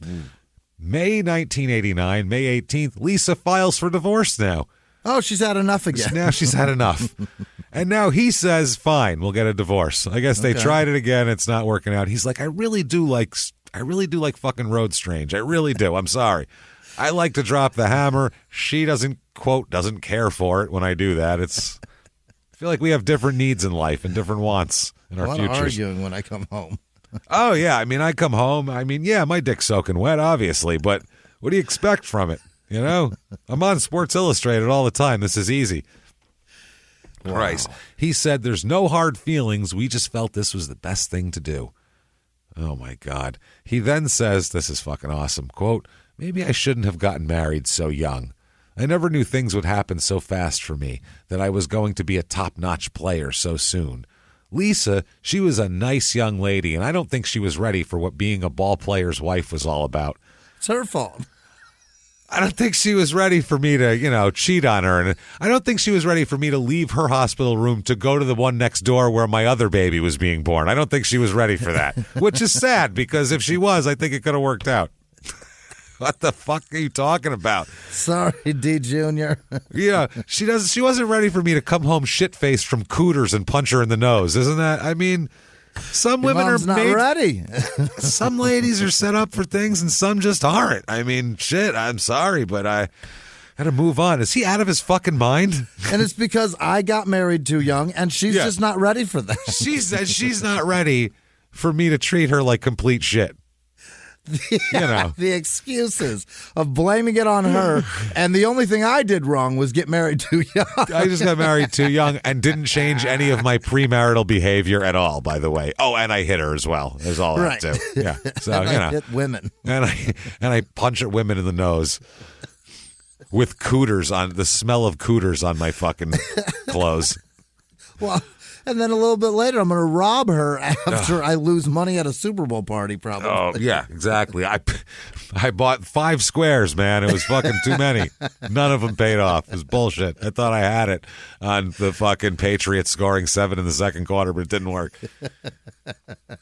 So give me a Mark Jacobs. God damn it. So he says, so many people out there trying to meet me, talk to me, and I think Lisa lost a little trust in the situation. You had a kid the same week with a different woman. Yes, she lost trust in that. Who the fuck wouldn't? James, it's because they want to talk to me. They want to talk to me, meet me. Yeah, all these platonic friends. They talk. We like to hang out. I belong to several book clubs. Most of them are ladies in there. That's just all it is. I go to Pilates. I can't hear them. No, it is. I can't hear people unless they speak into the mic. Yeah, so things happen. Wow. He said if she'd call my hotel room and I wasn't in, I'm not saying I was doing anything wrong, but sometimes women think differently than men. If she called my hotel in the middle of the night and I didn't answer the phone, I wasn't like I was doing anything. Women just think differently. And this is we're not like fucking crazy, I don't know how to put it, but we're not like, hey, men are always wrong and women are all. We're not like that. We try to play it down. If you're right, you're right, and if you're wrong, you're wrong. And he's fucking wrong as wrong can be. I don't know. Facts matter. Maybe Lisa's an asshole. That's possible. But none of that matters to all of this. In the situation of a marriage, you've cheated on her to the point of impregnation of other people and broken a part of her body with your fist. With timing that lines up with you are fucking her at the same time. You can't. This is not good. You can't act like you're a good guy. And then you got to go, she just wasn't ready for that. Not even for being married to me, for being a ball player's wife. So think about the language. He distanced himself from all that shit. He just made that a ball player's wife. So that's a ball player. Not me. I'm Darryl Strawberry, but a ball player's wife, that's what that is. All the bad things I do are what it is to be that's the job description. And she couldn't measure up to that. But, that's how it works. Wow, what a fucking asshole. He then says, she just assumed girls were after me all the time. Well, yep, because they are, and you're willing to take them in. Yeah, you are, and they are. So, wonderful. In 89 on the field, he only hits .225, but he does have 29 homers. So, he is an all-star as well because people are used to voting for him, and he could have had a good first half of the year. So, he makes $1,495,000 that year, though. Now, January 24th, 1990, blood tests officially established that Darryl is, in fact, the father of Lisa Clayton's baby. So, that's all true. And, and he admits to it. He says, yeah, I did it. That's right. That's fine. So, he's going to give her some money, and her lawyer said he has admitted paternity, and now it's only a question of how much the court is going to allow Lisa for child support. So that's that. Yeah. Now, January 26th, 1990, things aren't going great right now. No. They're not going well, especially publicly. Like, his public image at this point is bad. This is when people were just chanting Darryl, Darryl, Darryl over and over again and making him fucking crazy, and he would yell at the crowd and shit, and they really pissed him off. Yeah. Just Darryl. The whole sections would chant it for fucking the whole time. It would drive him crazy. They were doing it to fuck with him. Because people would do it in other parks, and the Darryl, and he would fucking act like it got all pissed. He was mad about it, so people would do it more. It's like, hey, what the fuck, bro? Like, they're a wrestler, you're the crowd. If they do some mean shit and you don't react to it, they'll switch tactics. If you go, boo, they're going to do that more because they want you to boo, dummy. Yeah. They're enjoying torturing you, stupid. So, This day, January 26, 1990, he is arrested. For, Jesus Christ, this is him and Lisa again are together, apparently, and he's arrested for assault with a deadly weapon. Jesus. During an argument. Apparently, he's alleged to have hit her in the face with an open hand. This is the way I guess it went down. Police officers respond at 3:45 a.m., which is, we know it. That's argument time. That's an argument time, after a report of domestic violence. Apparently, they got into an argument. He slapped her. Then she grabbed a metal rod of some kind and hit him in the ribs with it. So he pulled out a .25 caliber fucking semi-automatic on her. So, oh my God, he pulled a pistol on her. Yeah, like, what's up? So yeah, that's how this escalated. Smack, rod, gun. Holy they missed so many steps. Wow, that got from open hand to gunplay in one step is a fucking huge escalation, I would say. Too much. Yeah. Wow, that's crazy. So that's how that is. He's going to be charged there. The semi-automatic pistol was actually registered to Lisa as well. She had it was an open-handed slap, so she didn't have a lot of visual injuries or anything like that. Strawberry had bruises on his rib cage and wrist from being hit with the rod. Later on, these charges will be dropped for some reason. This might be the reason. LAPD Commander William Booth said, quote, "I don't know whether she dropped the charges or not. I know that they were back together. He bailed out and they were back together right away." This is fuck, man. I'm sorry, baby. I didn't mean it. This is crazy. Why is your dick wet? Don't worry about it. Let's just go home. So 2 days before, this is actually 2 days after the blood test established the paternity. So you know where this fight came from. Yeah. Now, they were going to hold a hearing later on because she dropped those charges, but then L.A. County said they were going to hold a hearing to decide whether they were going to file their own charges against him for some kind of misdemeanor shit. The next day after that's announced, he enters an alcohol rehab center. What if I do this? What if let's skip a step. Yeah. We'll go to court. You'll say go to rehab. How about if I just go to rehab and we don't go to court? So the L.A. City lawyers say they're going to delay the decision on filing charges until he gets out of rehab. So he played it exactly like he wanted to. March 9th, 1990, after meeting with the city attorney and hearing everything here, the prosecutors concluded that his drinking problem was the cause of the fight. It's not him. Clearly. It was the booze. Remove the booze from it. All is good. All is well. So he's gotten a rehab. So we think he's good now. He's good. We're fine. Everything is fine. Nobody worry about shit. So that's pretty fucking wild. The Mets come out and make a statement saying, he's going to counseling, and he's. The Mets said that they're going to assess the need for further progress reports on his alcohol, and they're really going to monitor it closely because they're concerned for his health and well-being, obviously. Keep an eye on the situation. Yeah, this is one of the team people here. Mr. Strawberry was especially frank with us in discussing both the incident, the events leading up to the incident, and his problems with alcohol, which, in our judgment, lies at the root of the family problems which resulted in his arrest. We're supportive of any individual's efforts to deal effectively with the problems of chemical dependency, which invariably leads to acts of violence. Clearly. So that's said by, who do you think? A very important manager of the team. That's said by the district attorney's office. Oh, Jesus. That's the district attorney's office statement right there. They're the ones that are going to monitor? That's what they said. Yeah. Further progress reports to, see if they need to, whatever, and intervene. That's not good. Yeah. But that's what they said. That sounded like his publicist said that. Yeah.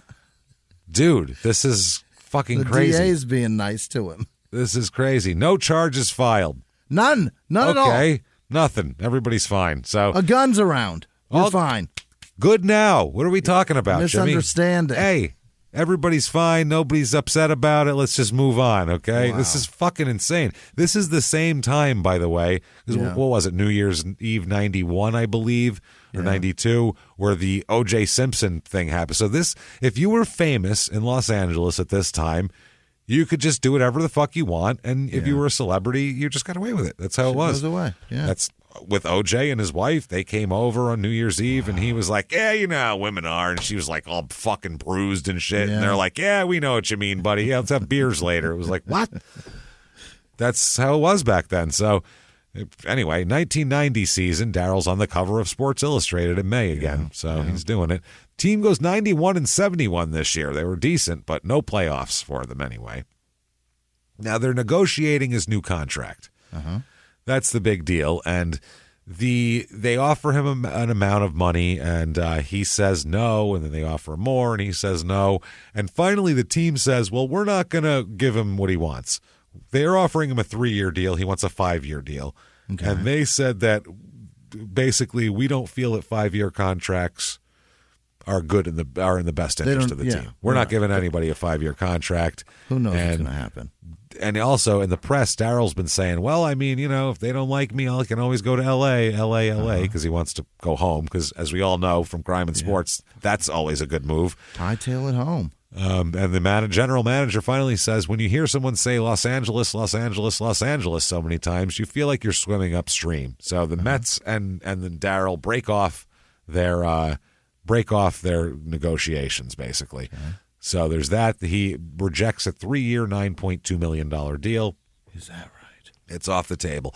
And the fucking what's his name? The general manager also went on TV over the summer and said that he didn't think Darryl was a $5 million a year player. So oh shit! He also, even if he doesn't think that, you don't say that on TV. That's the problem. Is the issue there? So. That guarantees they're not going to pay you. That's not good. Yeah, that didn't work out. Darryl, though, here, he hits .277 with 37 home runs this year in 1990. Yeah. He does fucking great. I mean, it's a bad time to say we don't think he's that great of a player when he's cranking home runs out like that. When he's that great of a player. Yeah, exactly. He's an all-star. He's been an all-star every year since 84. Wow. From 84 on. He's an all-star, and he's also third in the MVP voting that year. So holy shit. Fucking impressive. $1,850,000. And on the first day he files for free agency. So done. Yeah. Free agent. And about a week later, he signs a deal with Los Angeles Dodgers. So he's going home, breaking another rule. Mm-hmm. Very good. He signs a 5-year, $20.25 million contract with the Dodgers. Not bad. It's about $4 million a year, and this will make him the second highest paid baseball player in history at the time. Yeah, and he quadrupled his money. He did. Fuck yeah, he did. Yeah. And he got more than twice as much as from what the Mets were offering him. Yeah. So that's all guaranteed. And Jose Canseco had a 5-year, $23.5 million deal at the time. But I mean, Second only to Jose. Yeah, Jose was hitting. He was raking. He was an MVP going with 40-40. He was having 40-40 seasons. You can't really say you're in that. His numbers were insane at that point. So Darryl, he's going to make $1.5 million signing bonus. That's nice. Mm-hmm. And then salaries of $3.5 million, $3.75 million, $3.5 million, $3 million, and then $5 million is the last season. Beautiful. With change for whatever. So everybody said they can't wait to have him. The Dodgers they're so excited. Tommy Lasorda, the manager, says Darryl Strawberry is an outstanding player. He's proven over the years that he can drive in runs and do the job. He can play anywhere he wants. He can, yeah. They love him, so they can't wait. The one guy here, this is the general manager of the Dodgers. He said he's going to be a very significant part of the Dodger organization for years to come. We really feel Darryl's best years are the years in front of him, and Strawberry deserves a long-term, big money deal regardless of the risk. Sure. So, regardless of what he'll do. And they also compared him to, they said this is just like when the Kings signed Wayne Gretzky a couple years ago. Is it? I don't think so. I don't think it is. I don't think it is. No. Darryl Strawberry isn't, the greatest scorer ever to live. I don't think so. Does Darryl Strawberry own a baseball team right now and matter to everything? No. That's right. They're talking about him playing center field. They think maybe he'll play center field. We'll figure that out, which is a weird one here. Dwight Gooden's very sad to see Darryl go. Sure. He says, we can't fool ourselves. It's going to be hard to win without him. We're not intimidating without Darryl. We're not the same team without him. We can't be picked to finish first anymore. Nobody's going to be scared of us anymore. I can't believe he's gone. Oh, Jesus. It sounds like he came home from work and all of his clothes were taken out of the closet.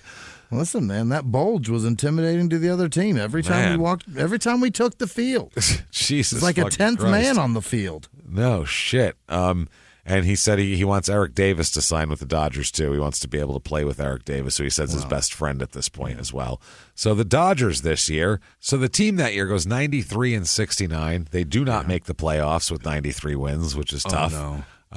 He again, May 91, he's on the cover of Sports Illustrated. It's every May he's on the cover of Sports Illustrated. They have like that. Lots our Darryl issue, I guess. That year he hits 265 with 28 home runs, so it's pretty much what he does. He's an all-star as well, so not too bad. And he makes $3.8 million as well, so wow, not too fucking shabby. Now, he appears that year in one of the more famous things. He appears in the Homer at the Bat episode of The Simpsons, which is where Mr. Burns puts together a softball team.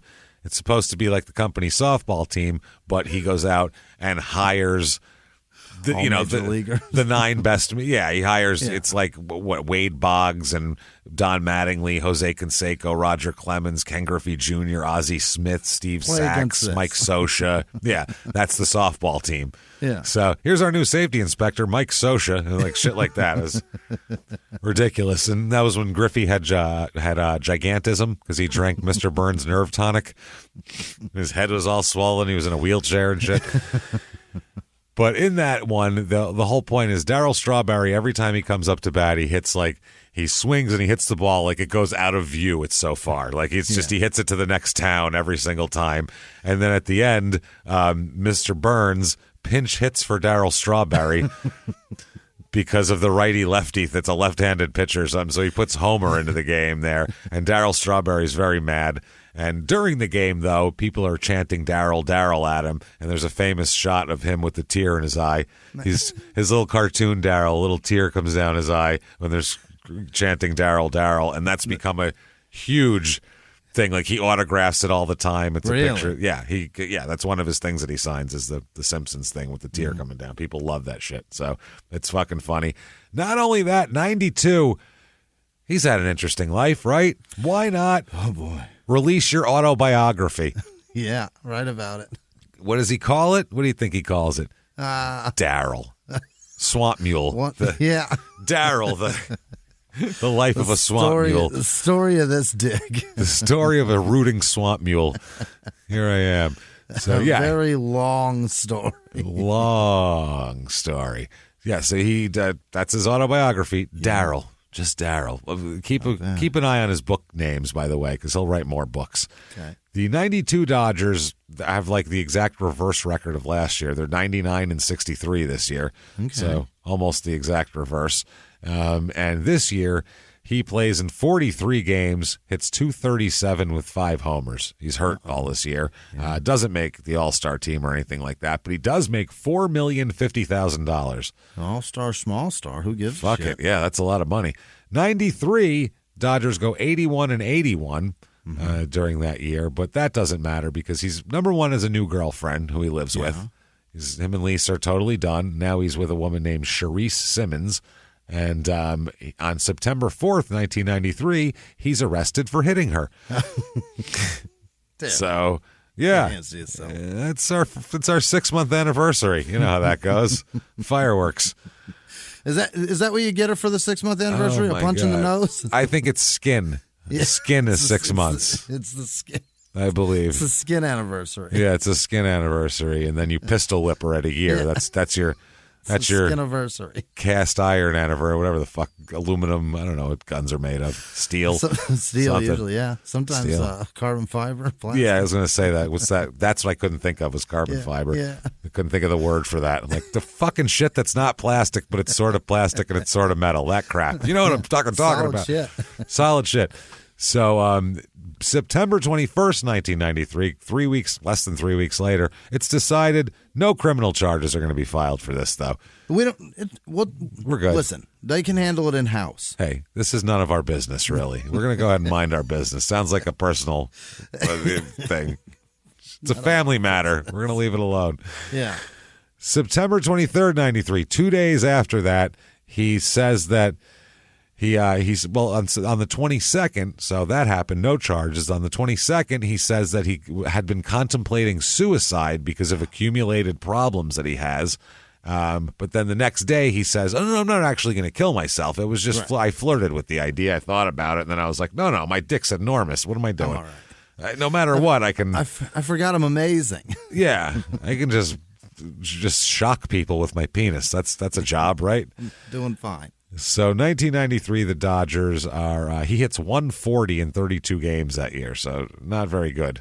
Yeah. He makes $3,800,000 though, so that's goddamn good. 1994, things really start to the wheels come off the whole operation here. Yeah. He is investigated by the IRS in March of 94 and the U.S. Attorney's Office for allegedly failing to file tax returns for in excess of $300,000 of income derived from autograph shows. Oh, that's a lot. That's a lot of money. He's going to have to. He's going to owe a shitload. So in April 1994, he doesn't show up for the Dodgers' final exhibition game of the year. Really? Just doesn't show up. No call, no show. Yeah. They don't locate him till later that night. They finally track him down. The next day, they announce, "Hey, everybody, Darryl has a substance abuse problem, and we're going to go ahead and put him on the disabled list." Yeah. They found him. Yeah, it sounds like they found him in a crack den. I was just going to say, the fact that they said he was, quote, not located until that night, I feel like where he was finally located was somewhere terrible. And they were he like, was oh, God. there all day. Yeah. Somewhere that would be very embarrassing to have on the front page of the Los Angeles Times. So they're like, let's do something else. So they place him in rehab. He enters the Betty Ford Center for treatment of his substance abuse problem, because now he's into coke more than booze, I think. So it's both. And he's there a month. He he does 28 days at Betty Ford. And what is he? He's fucking good now. So good. Good now. So good. The Dodgers say, "So long. You're so good. Have a good one." And they cut him. He's released by the Dodgers. So that's that.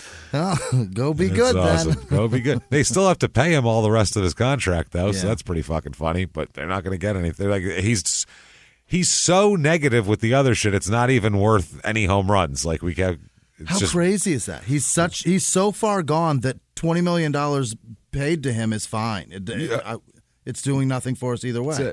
They owe him like $10 million now for the next 2 years, and they're like, we'll pay you $10 million just to not show up and say you're associated with us. That's how embarrassing you are. $10 million to go away. Just to leave. You think you paid your wife a lot of child support, Darryl? Think about what we're paying you to get the fuck away from us. We're going to pay your child support and you. And we didn't even hit you. Yeah. You hit us, though. Mm-hmm. Right in the fucking wallet. So June 19th, 1994, he signs another contract, though. Mm-hmm. People still think he's got pop in the bat, and that's that. So he signs with the San Francisco Giants. Hell yeah. And him and Barry Bonds in the same lineup is that is trouble for a right-handed pitcher. If you're a righty, you got to be going, holy shit, how the fuck do you get around that? That's brutal, man. No idea he played there. Yeah, he was for a little bit. I knew, I remember that, but also Rod had he had a bunch of he had jerseys of everywhere he played, and he had these wardrobe things that had he had the whole 94 Giants team in there. And he showed me the Darryl Strawberry one. He goes, I don't know why, this is my favorite one. I love the Strawberry jersey. And he wore it around his house that night. He just come out with a different jersey on all the time. I'd be like, oh shit, that guy. It was a jersey. So anyway, Darryl's on that team with Barry Bonds, Dusty Baker's the manager, Matt Williams, Rod is the closer, fucking dominating at that point, still throwing 95 with a nasty splitter and fucking owning people. So that team finishes, it's a strike year that year, finishes 55-60. So not great, I guess. He only plays in 29 games, hits .239 with 4 homers, makes $3.3 million, though. Not bad. Not too bad. December 8th, 94, he and his agent Eric Goldschmidt are indicted on federal tax evasion charges. Oh, no. That's not good. They're alleging Strawberry failed to report more than $500,000 in income. We found more. Oh, boy, from 86 to 90. 10 days later, they both plead not guilty to tax evasion charges in federal court. So February 6th, 1995. So far he's got that looming. Yeah. That's all there. Now, February 6th, Major League Baseball suspends Darryl Strawberry for 60 days for testing positive for cocaine. Oh, no. Holy shit. So his refuge is to go hit a baseball, and now he's not even allowed to go hit a baseball. So yeah, not just problems. refuge, but you owe all this money, and the place that you go to make that money is not wanting you there. The only way that you can make money. That's it right there. So the Giants say, well, actually, this is interesting because we put a clause in his contract specifically for incidents such as arrests and cocaine especially. Yeah. So he's released. And no. Due to that clause, they don't have to pay him the rest of his money from San Francisco because he broke a clause in his contract. The Dodgers, though, have to pay him $5.3 million that year for playing for 29 games for their rival. They have to pay him $5.3 million. Not bad. April 24th, 1995. More his IRS shit's a mess. He said that at the prospect of facing jail time made him relapse into using coke again and smoking crack again, and you know how that goes. And they end up letting him off with probation for the tax thing. Mm-hmm. So probation, and he's ordered to repay $350,000 in back taxes. Whoa. Yeah, that's a lot. And sentenced to 6 months of home confinement as well. Okay. So that's an actual penalty now. Yeah. No, now he can only leave his house for practice and games. That's it. So that's tough. So now he marries Charisse because things were going so great. Things are going since, everything. IRS, cut from your team. Federal government wants to put you in jail and take hundreds of thousands of dollars from you, and baseball won't let you play because they caught you doing more cocaine. Things are going great. I'll get married. Choices. Yeah. Wild choices. It's they always do it at the worst time. Yeah. He is the fucking prototype for crime and sports, this guy. And they have a son together. He's going to have more children. Jordan. Stop, Darryl. Jordan is his name. I bet you it's after Michael Jordan. I just have a feeling because it's 95. So June 19th, 1995, the New York Yankees announced they reach an agreement with Strawberry. So really? He goes to the Strawberries, to the Yankees, and his statement here is so like he didn't write this. This is definitely his agent said, "Fucking say every word of this," and it's a clean slate, Darryl. Okay. Try to mean it. Let's go. He said, "My family and I are extremely pleased I'll be playing with the New York Yankees. I personally want to thank Mr. Steinbrenner for the faith he has shown in me. The fans in New York are the best in baseball. I know their expectations, and I will do everything I can to justify Mr. Steinbrenner's confidence in me and the trust of the fans." Yeah. He's like, wow, I got to look good here. Mr. Steinbrenner, I'll say it. I just need to get paid. I owe the government a shitload of money. And, he has to pay his whole signing bonus to the federal government, basically. He has to hand it right over here. He's down in Columbus in AAA until August when the Yankees call him up. 95 Yankees, they lose to the Seattle Mariners in 5 games in the division series there. That was a wild card year. Yeah. It was the first year a wild card, if I'm not mistaken, right? Wasn't it? Yeah, I think so. So 95, anyway, he only plays in 32 games. Hits .276 with 3 homers, though. Mm-hmm. He was always a tough at bat for the Yankees. He's a good veteran hitter that knew how to take a walk and that sort of thing. He's always a tough at bat. And he's a scary guy because if you got a hold of one, it's gone. So you couldn't pitch him. You had to pitch him a certain way. Yeah, you can't leave one hanging, and if you pitch around him at all, he'll take the fucking walk too. So he's a difficult at bat. At the end of 95, the Yankees choose not to exercise the option, making him a free agent. And like a week later, Darryl is charged in California with failing to make child support payments and faces 1 count of willful failure to provide child support, 2 counts of violating a court order to provide child support, and another order to provide spousal support. So he just hasn't... Deadbeat dad laws. Yeah, he just hasn't been paying Lisa shit, basically. Unbelievable. So 1996, he signs with the St. Paul Saints of the Independent Northern League. No. That's not good. Basically, he's got nowhere to play, and he has to show people, look, I can still play. But in St. Paul, they make a bobblehead of him that I think that's the only reason why they got him, so they could sell some tickets on bobblehead night. But it looks nothing like him. Nothing. Like, I'd like to see what other bobbleheads the team has put out that year, because I guarantee you they had the molds. They had a white head and a black head, and they were like, that's a black one, and they just stuck. It looks nothing like him at all. It looks like Sammy Sosa kind of. Darryl Strawberry night. Use the black one. Yeah, we need pop some black heads on these bobbleheads. Let's get going. So really weird here. June 2nd, 1996, he makes some waves because, and people hear, oh shit, yeah, Darryl's still playing. He hits a 522-foot home run. Shit. It's a bomb. I mean, it's off of some fucking independent league pitcher, but shouldn't be doing this. Still, to be able to hit a baseball 522 feet off of anything is pretty goddamn impressive. Easy. Yeah. That's good. June 6th, 1996, Darryl's in court here. Gotta go to court. Got to take the day off today, boys. I've been going to court. He agrees to pay child support for his wife and children. Well, that's nice. I mean, you've already agreed that. He agrees to do it again here. So he's going to repay nearly $300,000 in overdue child and spousal support. Holy shit. God damn. And then after that, he's got to pay $10,000 a month after that to make up an additional $194,912 he owes her as well. So he owes her damn near $500,000, basically. He should have kept up on this because he's going to be broke soon. I don't know how he wouldn't be. So, yeah, he's got to give her the $300,000 lump sum and then pay the other $195,000 off in $10,000 monthly increments. So he didn't attend the hearing, which he didn't have to. His lawyer said that he intends to make every effort to meet the scheduled payments. Yeah, sure. I don't think that's what they asked for. I think they asked for the money. So, come on, man. I don't want your effort. I want your money. Yeah, no shit. The prosecutor said if he fails to meet his payment obligations by a certain date, they're going to take him to trial, and that's it. And what he is charged with is punishable by up to a year in jail. Ooh.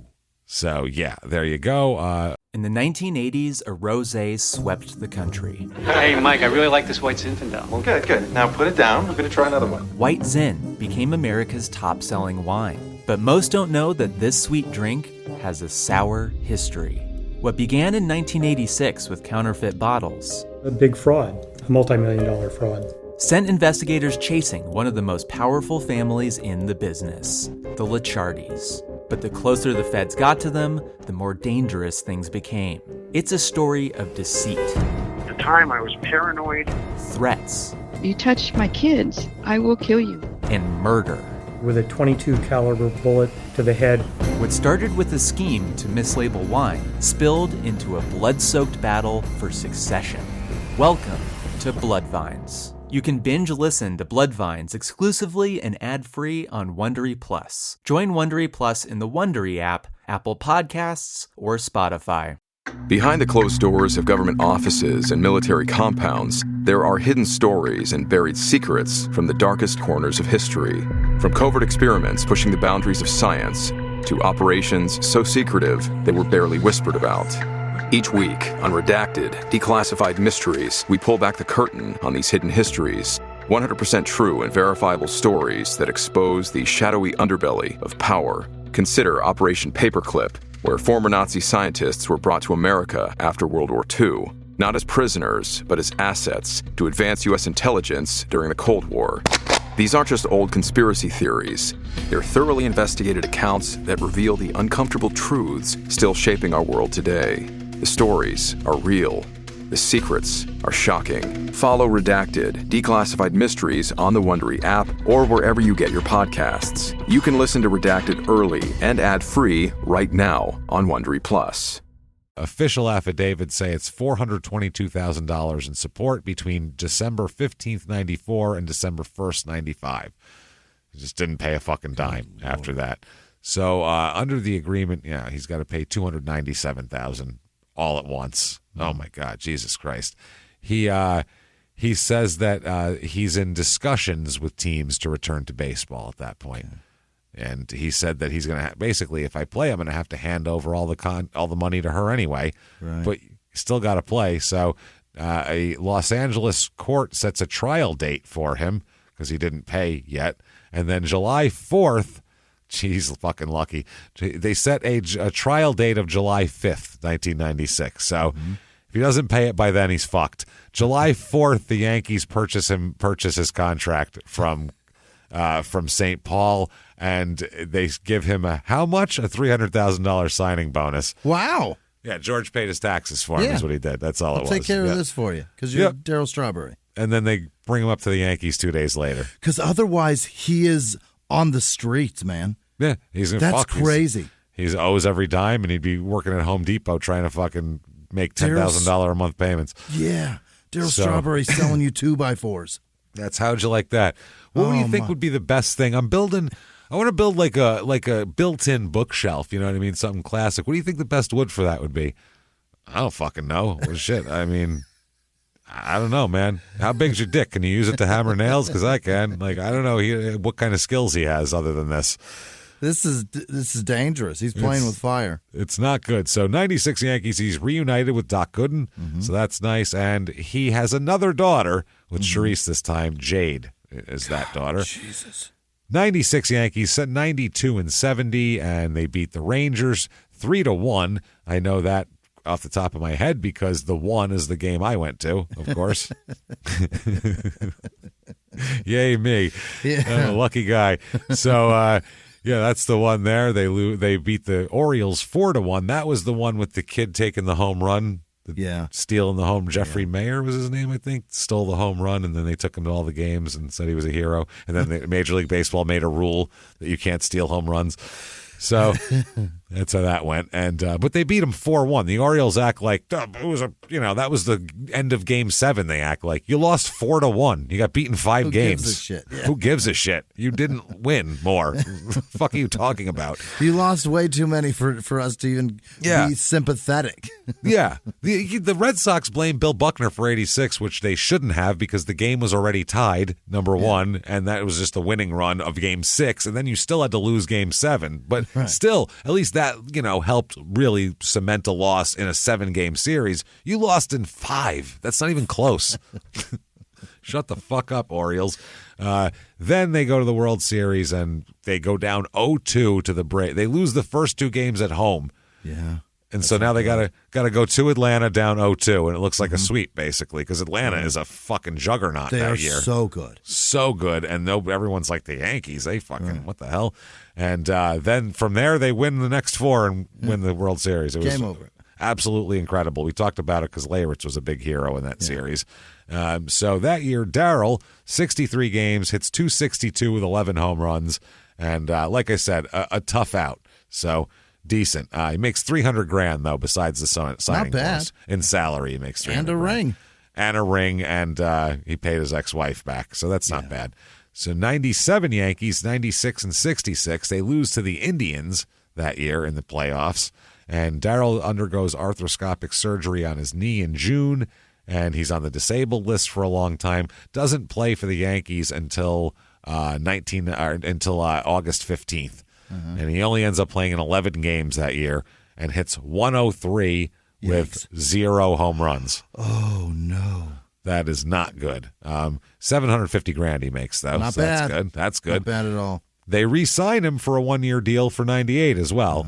98 Yankees are about as good as a team has ever existed. They're 114 and 48 in the regular season. Jesus. And they swept the Rangers. They beat the Indians in 6. The Indians were fucking nasty in those days. That's when you had like Tomei and that's Tomei and Manny Ramirez hitting back to back and all that. They were Omar Vizquel. They were beastly, man. Bell wasn't there then? Bell was on the Orioles by then. Oh, he's gone. Okay. Yeah, he's on the Orioles by then. They also go to then they go and sweep the Padres in the World Series. That was that one there. So they win the World Series. In the middle of that year, in August of 1998, he's sued by, it seems like such a left field name. He's sued by Robert Shapiro. Yeah. Robert Shapiro is, if the name sounds familiar and you don't know who he is one of OJ's lawyers. Yeah. He's got plenty of money. Yeah, the first one. But apparently Shapiro negotiated he negotiated the contract settlement when the Dodgers released him. So they did a settlement with him. He negotiated that, and he had a fee of $100,000, and Darryl never paid him. Years ago. Yeah, this was 4 years ago. So now he's suing him. Yeah. If you think it can't get any worse, it can. October 1st, 98, he's diagnosed with colon cancer. Oh, my God. Darryl is. Sued by Shapiro and his asshole at the same time? Yeah. Sued by a lawyer, and then he's got his colon Sued issues. by his asshole, too. Fuck. He's getting fucked by both assholes now. Yeah. October 3rd, 1998, he undergoes surgery to have a portion of his large intestine removed to get rid of a tumor that's nearly obstructed his intestine. Oh, Jesus. This is a 3-hour surgery, and at the time they said it didn't appear to have spread, the tumor, so that was good. 98, but a week later they announced that he's going to have to undergo chemo after it's found that the cancer had spread to a lymph node. Darryl Strawberry's the kind of guy that it feels like he'd go get cancer just for the sympathy. He'd do it just for the pub. Like, maybe somebody will sign me. I could, shit. They keep saying I hit my wife, I do cocaine. Maybe it'll just be like, oh, that poor guy's got cancer. Let's change the narrative. I'm going to just go roll around in some Roundup. Right. They always say, change the narrative. Hold on, I got to go. I'm going to buy a plane ticket to Flint real quick and snort some asbestos, do some shots of their water, roll around in some Roundup. Yeah, start drinking about 3-4 gallons of that water a day. Should have it in no time. So, Jesus Christ. So, yeah, Darryl's got cancer. He's got to do all that. He's released from the hospital in October of 1998. And then on October 16th, he's released from the hospital. On October 23rd, he is at the Yankees World Series parade. Beat cancer that fast. He's there for the parade, man. It's amazing. And I got to say, the World Series parade in New York is pretty fucking exciting because you got to be there. Yeah, the streets are small and they're packed with people, and it looks like we just beat Hitler. Like that's what it looks like. It's that. Yeah, boys are coming home from war. Yeah, it does. I was at the '96 parade, and it was the first time they'd won since the fucking '70s, so it was a huge deal. And there was over 3 million people at the parade. Unreal. 3 million people. Most states don't have 3 million people. We had it at a one fucking parade. It was insanity, and people were throwing up blood in the streets and then just walking away. A man walked up, threw up, not a little bit, threw up just straight blood in front of us, and then we watched him stumble off into a crowd. We were like, whoa. Was it Darryl Strawberry? Yes, it was, actually. I could only tell by his giant penis. It was a chemo port. It was a frat-looking dude. It looked like a frat guy. Yeah, it was a white guy. Some bro just threw up blood. And then wandered off. We were like, whoa, this is crazy, man. Dude, he's just going off to die. Yeah, it was like going off in the woods. He's like a cat. He's going to go hide under a bush somewhere. just return to the earth. Fuck, man. So 247 Darryl hits this year with 24 home runs. Not too bad. This was a good year for him, 98. He really contributed a lot. He made $875,000 that year as well.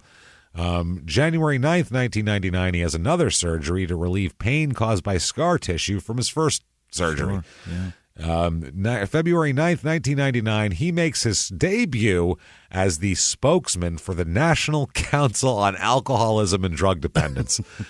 They're in favor of it, I believe, is his stance. It's pretty good. You should try it. Holy shit. A week later, he pisses George Steinbrenner off by missing an autograph session. Yeah. And he apologized publicly for it, and he's still undergoing chemo. Maybe he didn't feel good. Right. Yeah. Maybe he felt like he needed to take the day off that day. So that's pretty crazy. He's still, March 10th, while still undergoing chemo, he goes 1 for 4 in an exhibition game. Wow. It's his first appearance in a game since his surgery, which is crazy. March 25th, 99, Strawberry and Robert Shapiro resolve their legal dispute, and they work something out basically there. They negotiate something. I keep going to chemo. I'm sorry. It's fine. Jesus. Give me 75 and go to chemo. Save the other 25 for chemo. Yeah. March 29th, the Yankees announced that Strawberry will remain at extended spring training instead of joining the club on the opening day roster because they still don't know what kind of strength he has there. So he's disappointed, though. He's very upset. He wanted to come all the way back from surgery and make the opening day Major League roster. That was the goal.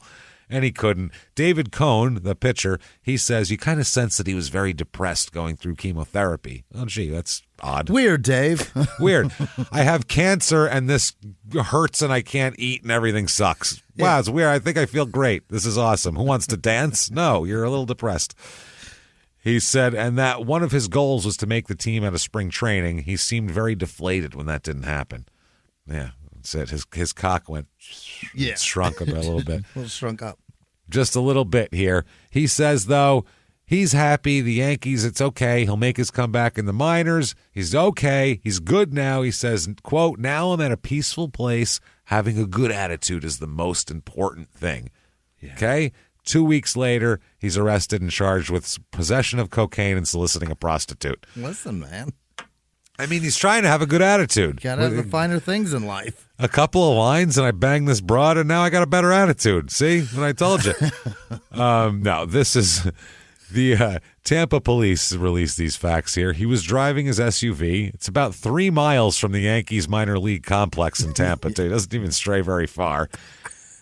Jesus Christ. Keeps a tight circle around. Oh, man. He's like, I'm going to go out and grab a sandwich, guys. And he...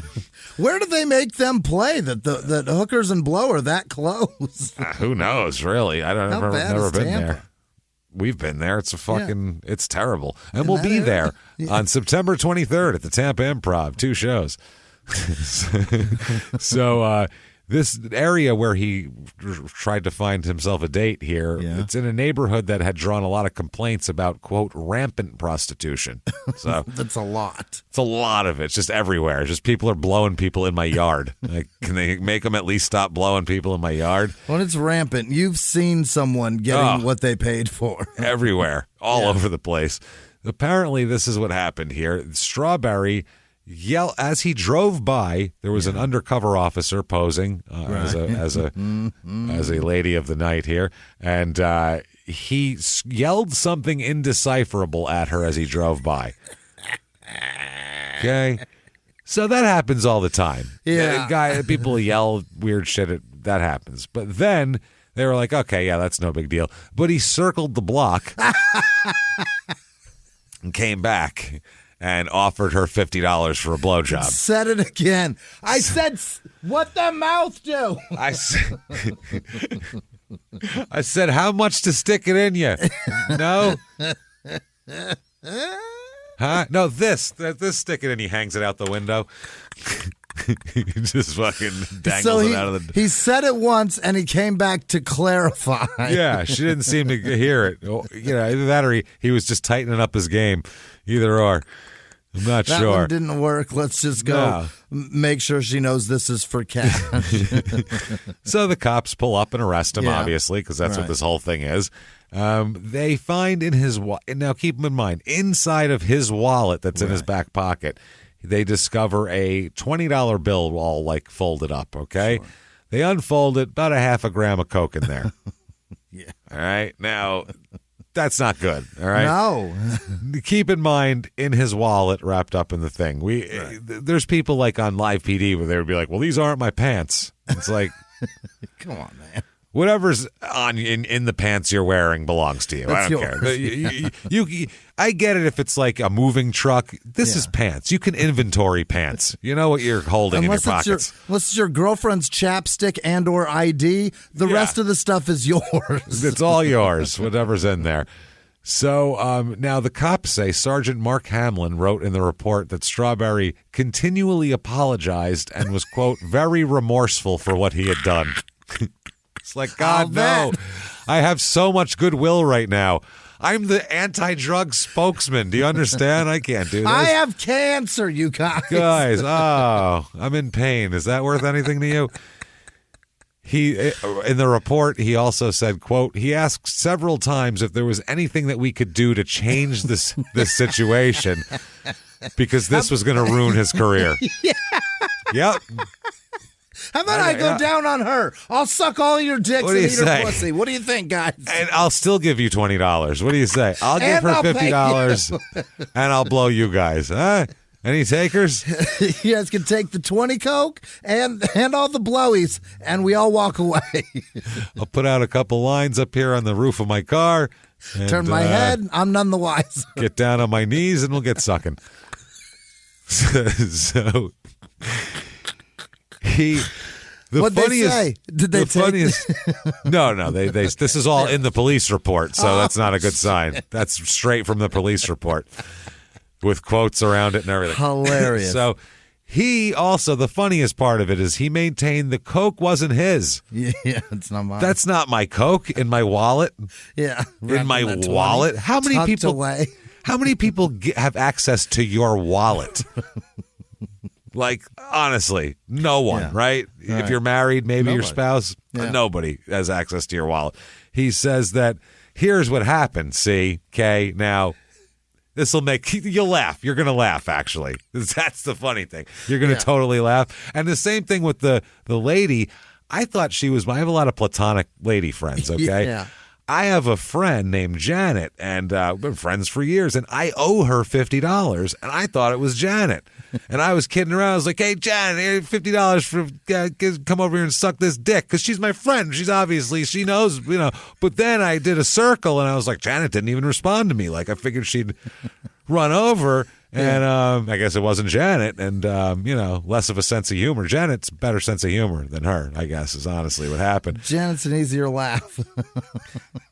If he told that story, it would be more believable than this story, okay? All right. He said that his wife's uncle, not my uncle, my wife's uncle, that's a double distance. Yeah. My wife's uncle.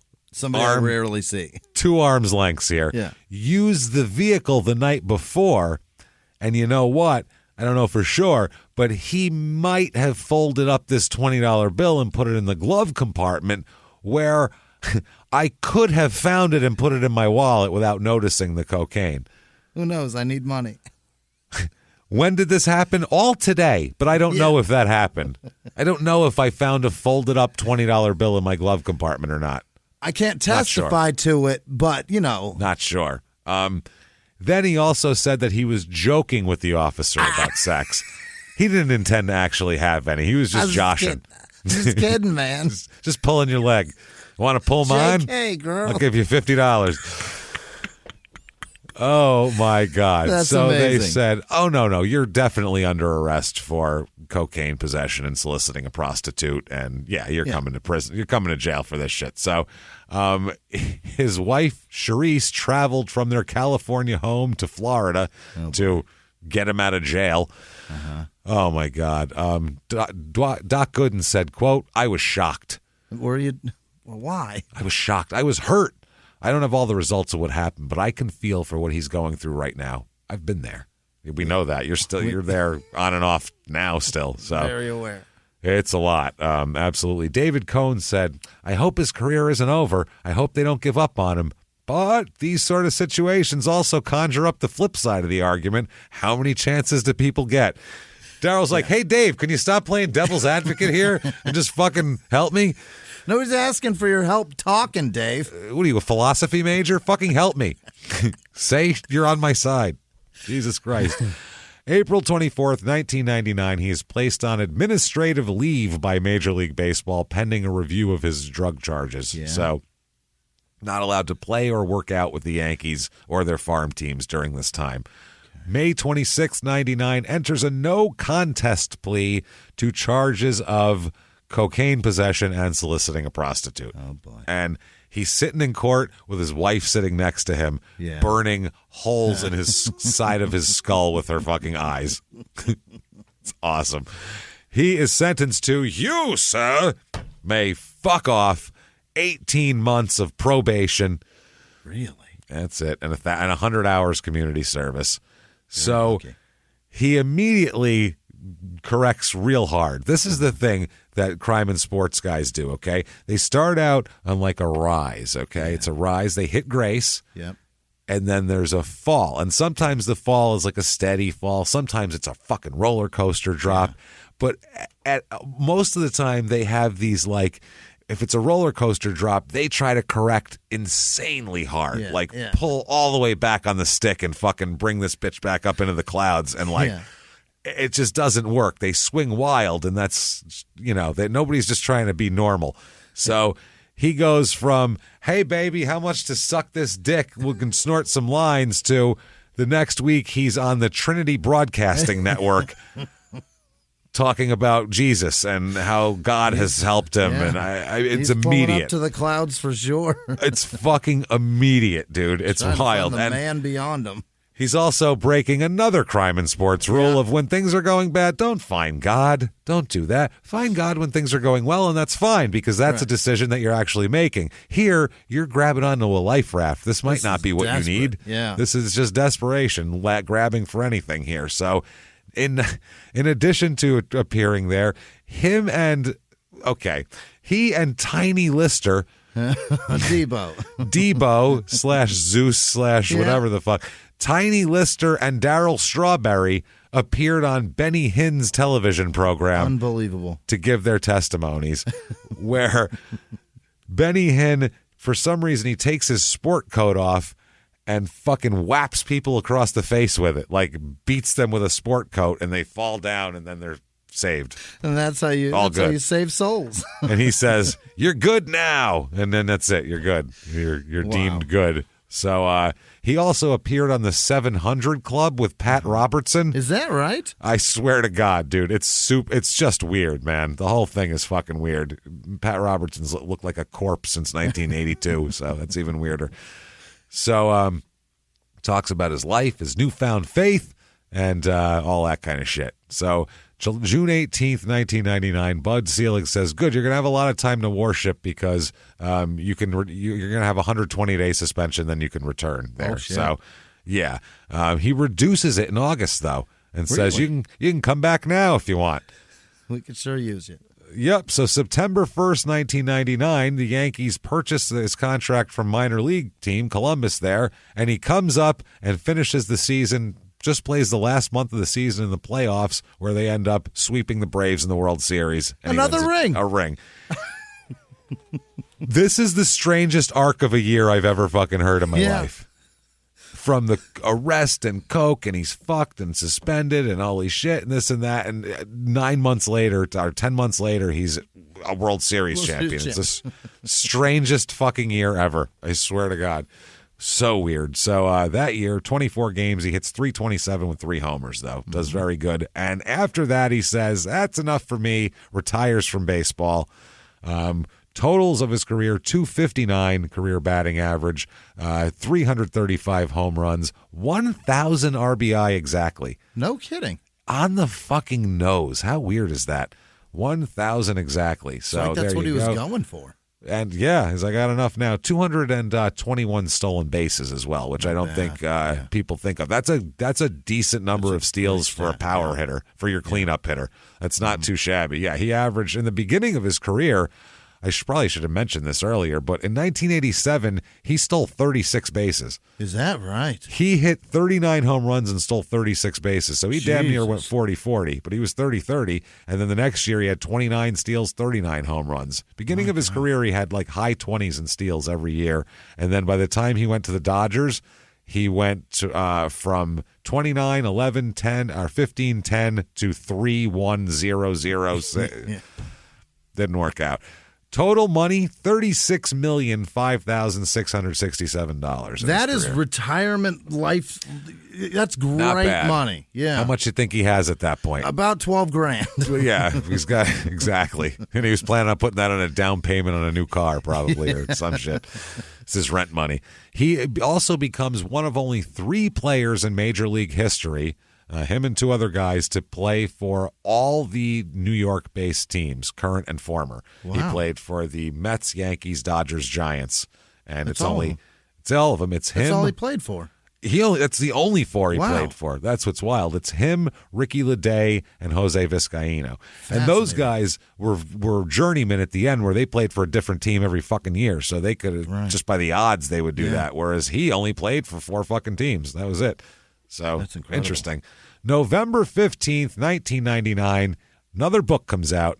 Yeah. And this one he writes with Charisse. Oh. Yeah, it's called Recovering Life. Yeah. And it just looks like they talk about not doing drugs and all that kind of shit. Recovering Life, and I think it's that one's The Imperfect Marriage is the subtitle of it. Yeah. You know, it doesn't have to be perfect. You just got to work on it and all that crap. So the book comes out in November. February of 2000, he tests positive for cocaine on a probation report. So he's going hard again. Not good. Him and Benny Hinn must have been hitting it hard. So the next week, he's suspended for 1 year from baseball, as it's his third cocaine-related suspension in 5 years, which he's retired anyway, but who cares? Yeah. March 1st, 2000, he checks himself into a rehab again, and he's there for 3.5 months. Whoa. That's a long time in rehab. 100 days? That's kind of what he needs, though, I think, if he's going to do it, because a month doesn't work for him. So I don't know what it is, but then he leaves because he says he has to make money because his wife and kids need to pay their mortgage. How do you pay for fucking 3 months in a rehab? That's expensive. I guarantee you the Yankees would have paid Somebody for that. paid for that, right? Yeah, that's probably, I think Steinbrenner would have paid for that. Or maybe Major League Baseball pays for that because he's still got the health insurance. Yeah. That health insurance they have is fucking incredible. So it really is. They have amazing health insurance. So even when they're retired, they have that for life too. That's the thing that, football doesn't do. The NFL is fucked up, as we found out with, what's his name, trying to get, God damn it, it's Wes Welker, right? Wes Welker trying to get disabilities. Yeah. The guy's had like 84 surgeries, all of which during the time he played football. And they're like, but we don't know if that's from football. We're not going to give you money. It's like, are you out of your fucking mind? He's 5'9", and you're throwing over the middle at him. Of course it's from football. Have you ever seen him take a hit? Yeah, it's from football. Are you just? But they do this. They just blasted. Deny people. They're fucking scum of the earth, man. And then they cut your health insurance off after a while. It's gross. They're fucking disgusting, the NFL. And they make the most money of anybody. Of anything. It's disgusting, that fucking league. They should be ashamed of themselves. So anyway, baseball pays for a lot, though. So the reaction to this is, again, his coke. David Cohn again. He says, it's tough watching close friends stumble again. Because he's suspended and won't be a Yankee this year doesn't affect our friendship. I would hope not. Hey, Dave, you could have stopped it. He's stumbling and it's sad. Why are you still going? David really adds an extra line that's never necessary, really. Chuck Knobloch said, quote, I don't think you'll find anybody who knows Darryl who's going to say anything negative about his personality. Talk about a great guy, a loving guy, a guy you can talk to, a guy who will be beside you all the way. To lose one of those guys, that's hard. Cohn, take a page out of Knobloch's book. He knows what's happening. Just say something nice and move the fuck on here. Let's do it. July 27, 2000, he's under investigation for possible major violations of his probation stemming from his drug arrest. Right. July 28, 2000, a CT scan suggests the possibility his colon cancer has spread to lymph nodes that were near his original tumor. August of 2000, he has more surgery to remove whatever they can out of his stomach. September 11, 2000, he is arrested in Tampa after bashing his car into several things while driving around. Headed to his probation officer. Fucking absolutely tanked on pills. Sky high on fucking Sky high. Which I can understand why he's taking pills. Yeah. He just had cancer surgery 3 weeks ago. Right. But get a ride then. You can't drive there. Can't play pinball on the streets. No. Did he expect to show up all fucked up and have the probation officer be like, okay, bye, here, go home in your car and drive? Like Wolf of Wall Street. Yeah, exactly. That's what he kind of is, because he an off-duty cop apparently was in front of him and watched in his rearview mirror as Darryl swerved around, weaving through traffic and outside downtown Tampa and hit a street sign. You know how wild your driving has to be for somebody in front of you to see it in their rear view? In Florida? Right. Yeah, in Florida. Because if you're standing out of the top of your sunroof firing off automatic weaponry, no one would really notice it that much. If you had a lion in the front seat of your fucking, no one would notice it that much. So you got to really be making acting a fool to stand out in Tampa. I'm sorry. You have to be I don't even know, man. This is nuts. Screaming sexual obscenities at a cop. I think that's still considered friendly there. I they didn't stop him until he came around the second time. Yeah, that's what I mean. I think that's still considered acceptable behavior for Tampa. That's just a Florida hello. Yeah, that's all that is. Offering $50 for a blowjob. That's a Florida hello. That's all that is. That's the Florida good morning. Yeah, if you're in another state and you get arrested for that, just go, I'm from Florida. This is how we were friendly, man. Someone will put this in there, and it'll be in Urban Dictionary by tomorrow, I'm sure. So Florida hello, $50 for a blow. That means to offer someone $50 for a blowjob. That's called a Tampa hello. It's Tampa. It's got to be specific. It's a Tampa hello. Yeah. It's fucking great. So this guy said through his rearview mirror, he watched Strawberry, quote, weaving all over the road, hitting the road sign. Then he saw the SUV veer off the road completely, come back onto the road. So then he kind of got behind him and followed him after that, and he watched him veer off and bash into an Isuzu and drive on. He just hit a car, kept driving. I'll get there eventually. So this deputy was driving an unmarked vehicle, so he got next to him and flagged him down and pulled him over, got in front of him, and several on-duty officers arrived. And apparently he didn't really understand too much what was going on. He was under the influence of a shitload of painkillers. They had to get him out of the car and at gunpoint and shit. He didn't know what was happening. He was like, huh? What's going on now? He was just in a haze, basically, allegedly, I guess. But he's charged with reckless driving, property damage, and leaving the scene of an accident. Those are the charges, yeah. Yeah, the ones. Perfect. And he was, like I said, on the way to visit his probation officer here. So he pleads guilty and is sentenced to, you, sir, again, may fuck off, a year of probation and community service here. And they said, though, since he was on the way to see his probation officer, they changed his probation requirement to house arrest. So they'll visit him there. Yeah. Don't go home. Don't leave anymore. Don't come out, please. Because he said, I have to take the painkillers, and I had no other way to get there. Right. So he could have taken a cab, I'm sure. October 25th, 2000 here. He is in jail again, gets arrested again because he was in a drug rehab center and he took off to go on a drug binge. All this talk about drugs making me hungry. It's making me just want some. Are you itchy? You feel itchy? Because I'm itchy. I don't know what it is. You ever sit around when you're hungry and talk about food? You're going to go out and get food. Getting something, man. He left the facility about 11 o'clock at night on a Saturday night, and he came back at about 3 a.m. Yeah. And they said, well, what the fuck, where were you? And he admitted everything. He said he had a woman pick him up, not his wife. Right. And they quote, went smoking crack. It sounds like they were hand in hand skipping while they did it. She had a little like a Dorothy Wizard of Oz skirt on. We're off to smoke some crack rocks. We'll light them up and take a puff. I'll show you my dick and proposition a cop, and there we go. It's up. Like, what the fuck is happening here? Follow the white brick road. Follow the cocaine brick road. Hey. What the fuck, man? It's awesome. This just is awesome. Crack smoking. Oh, just out crack smoking. And he also took 10 Xanax as well. Jesus. Yeah, so he was fucked up, man. Take 2 of those, bro, and you are wiped out. 10? Well, you got to come down from the crack, I think. That's probably what it is. You smoke a bunch of crack, it's going to take a lot to penetrate that. I don't know if he's got a tolerance for that shit, but my God, 10 is crazy.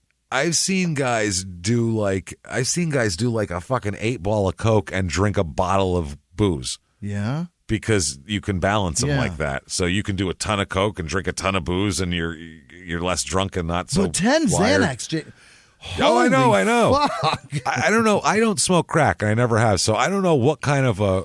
I'm thinking it's need not. To buffer it's that? not like coffee. You know what I mean? Yeah, it's not like I took 10 Xanax, give them a cup of coffee. Right. If you gave someone crack, they'd probably wake right the fuck up most of the time. You know, if they were tired. Yeah, it's probably like prolonged smelling salts. Yeah. Whoa. Hey now. All right.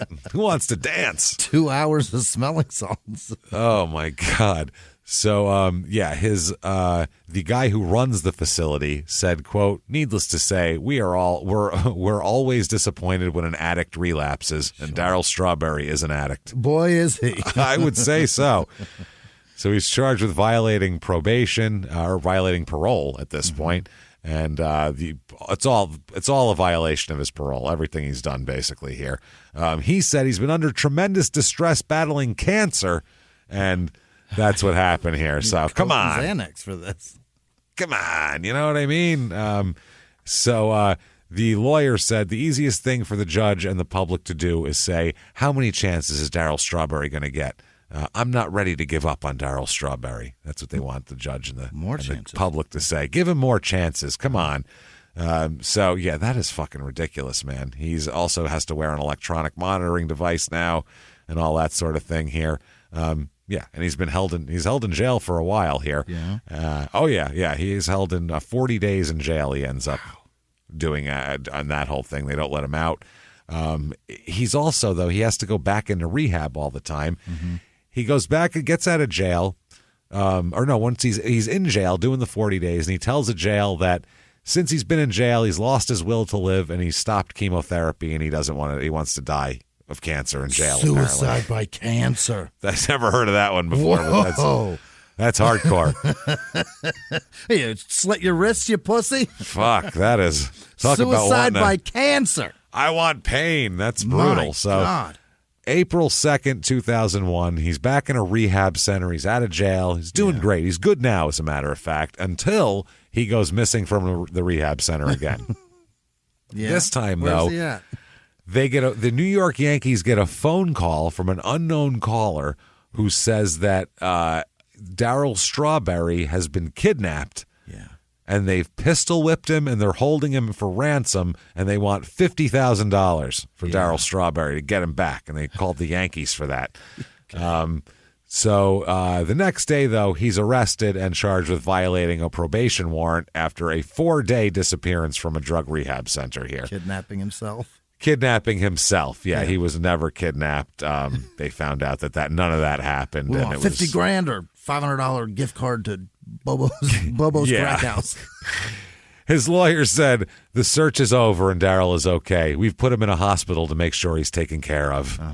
And we've chained him to the floor also because he'll run away. Yeah. Holy shit, man. He wasn't wearing his electronic bracelet at the time. I think it had just been taken off. And prosecutors say they're going to seek a prison sentence for Strawberry now. This is getting fucking ridiculous. He's broken house arrest a ton of times. He's done all this type of shit. May 2001, he's in court, and they're asking the judge to sentence him to 18 months in prison at this point. They said this is not about Darryl Strawberry, the baseball star. His lawyer says this is a case about a person who's very sick and needs a great deal of help. Yeah. Great deal of help. Yes, absolutely. The judge says, "You, sir, may fuck off." He tells him, this is terrible. "You're at bat in the bottom of the ninth with 2 strikes against you. You have proven you're a winner on the field. Now you must prove you're a winner off the field. You, sir, may fuck off. 18-month jail sentence, suspended, though." Yeah. Think you deserve another chance here, buddy. And he's got to go to Phoenix House, a facility in Tampa. That makes sense. Get out of there. So March 12th, 2002, he, after violating several non-drug related rules at the rehab center, like probably getting blowjobs coming for him and shit, he is sent to jail instead. Spends his 40th birthday in jail. Oh, wow. Is that right? That's where he does. Yep. It's not good, man. He's having a bad time. He's interviewed briefly outside the Marion County Jail and saying that he has not been accused of fighting or other infractions at the rehab center. He said, quote, "They just said I was discharged from the program." That's not what they said. They told us something different, Chief. So he's scheduled to go before a judge at that point. This is his 5th probation violation since September of 2000. Yeah. And the judge says, "Well, I gave you a chance and you fucked up. Now you're going down. You, sir, may fuck off 22 months in prison." Oh, he upped it. 22 months in prison. Shit. Yeah, you're going down now. That's the shit you're suspended plus a couple for your new shit, motherfucker. So He is in jail, and he is shit out of luck, and he doesn't know what to do. He's never been in an environment like prison before. I mean, his youth sucked, but for the last 20 years, it's opulence, you know? It's been the things he likes, the people he likes, the food he likes, does what he wants, smacks women, he does anything he wants. He's in jail, and he's looking around, he's like, this is not, I got to make it my own at least. I don't feel good in here. And he said, you know what, though, even though I've been retired and I've had my problems, I'm still a celebrity and I still have some hookups. I'm going to call a friend of mine and see if he'll do me a favor. And he does. And he calls his very good friend that he's known from around New York. It is Dexter Manley, interior decorator from New York City. And he says,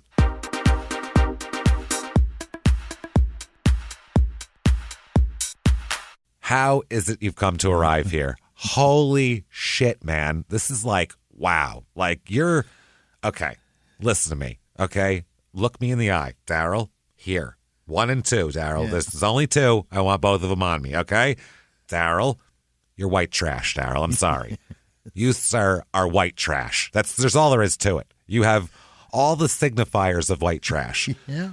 You, like, get arrested in Tampa. That's number 1 and 2. 1, 2, and 3 is arrested in Tampa. That's white trashy right there, okay? Well, Tampa, hello. With a Tampa howdy do? Come on. A Tampa how do? Darryl. Seriously. Oh, my God. You're punching your wife with a closed fist. You're pulling a gun on your wife? Darryl, seriously. Like, get it together. You have cancer, for fuck's sake. Like, figure it out. Pull it together, man. Like, do you have any, like, pride or... I'm not decorating this. It's very gray. I feel like you need this for now. This is just... You swallow for a while, okay? And poof, in a cloud of feathers and boas, he's gone. And Darryl is extremely confused, and he's thinking he's having like a crack flashback or something. He doesn't know what's going on. Have you seen him before? And he's stuck in there. He's in Gainesville prison. That sounds terrible here. The picture of it was bleak, too. Yeah. And they said since he's in prison, he's a model inmate with no disciplinary infractions. He's doing great. Everything's wonderful. He's good now. April 3rd, 2000, he's released from prison finally after 11 months. So he does half his time here. His wife picks him up from jail, and he pops out, and there he is, ready to go out into the world and do just well. You know what I mean? Obviously. So September 2005, he's arrested for filing a false police report. Yeah. He claims his SUV was stolen. Okay, he's ultimately not. They ultimately dropped the charges, but he apparently has a silver Nissan SUV. He said it was stolen at a Delray gas station, but when they did investigations on it, they found videotape from the gas station. It's a Sunoco station where they saw him pull up, leave it there, then get in a Land Rover with an unidentified woman and drive away, and that's where they found it, and that's where he said it was stolen. So. Not good for him. What the fuck was he doing? He just dropped it off. Don't want that anymore. Was that like the beginnings of insurance fraud? Yeah, that's exactly what it was. Yeah, it got stolen. But they're going to find that and return it, and there's no insurance to be paid. Here's what I think. He thought if I leave it here for 2 weeks, someone will steal it. Yeah. Someone will steal it. He probably left the fucking keys in it or something or whatever. Yeah. So he probably said someone will steal it. It's fucking, Or they'll beat the shit out of it or whatever. Something. Yeah, I'll get something out of this. Fuck it. The police officer said once they, confronted him, he said, quote, he was an absolute gentleman when presented with the facts. He immediately admitted he had lied and said he shouldn't have done it. What the fuck is wrong with you, Darryl? Why would you do that, Darryl? That's not his only legal problem. He also is charged with a misdemeanor charge of, he's trying to avoid a contempt charge because he has to pay more than $160,000 he owes in back child support. Jesus Christ. Holy shit. This money is owed to a completely different woman, a woman named Alice Marie Lucas, who is the mother of his 13-year-old daughter, apparently fathered by him. Oh, my God. God knows when. 13 years ago. 13 years ago. Probably to the year. Yeah. He was paying her $6,737 a month, and I guess he hasn't been paying her, so now he owes her a shitload of money there. He's got a lot of problems. Yeah. So, and also Strawberry and his wife are named in another court action involving a home they lived in as guests of the pastors of a 20,000-member church. These people said that they befriended Strawberry and saw he was doing well, and then he didn't pay rent. So, yeah. So they were like, they ended up figuring it out. Okay. So, October 2005, Charisse divorces him. She realizes this has been a terrible 10 years. Everything in my life is because of him. This is fucked up. So 2006, though, he's at a Narcotics Anonymous meeting. Yeah. And at a convention, and he meets a woman named Tracy. Oh. Also a recovering addict. And, he told her he said, you should stay away from me. I'm trouble. Yeah. And she said, no. At one point, they get together. They're a hot item. At one point, he relapsed, and Tracy went, quote, banging on crack house doors looking for him. Wow.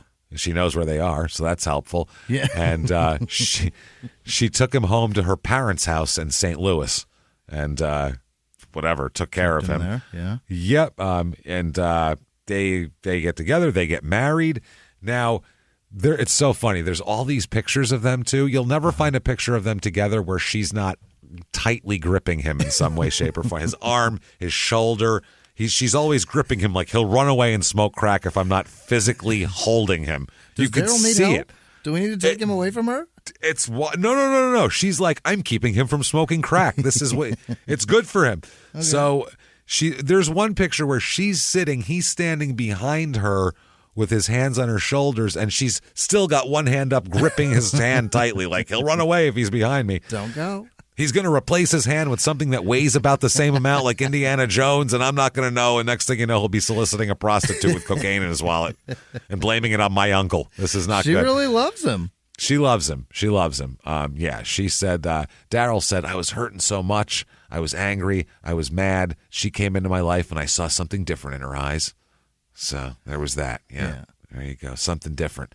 So anyway, he starts to make a change, and he starts to actually not smoke crack, which is a really good start here. They get married in 2006. He ends up starting a ministry. Oh, Jesus. Oh, yeah. They start a ministry. It's fucking crazy. They have like the Darryl Strawberry Recovery House, which is wild. That's helpful. Yeah, that's good. Go there anytime. Anytime. It's just for him. That's what I mean. To say it's not for other addicts. It's just a for Darryl Strawberry. For Darryl to go recover again. He's going to need it from time to time. Yeah. It's fully staffed 24/7, but if he'll show up once in a while. We keep it running. It's best for everyone around here. So there you go. He's doing his thing.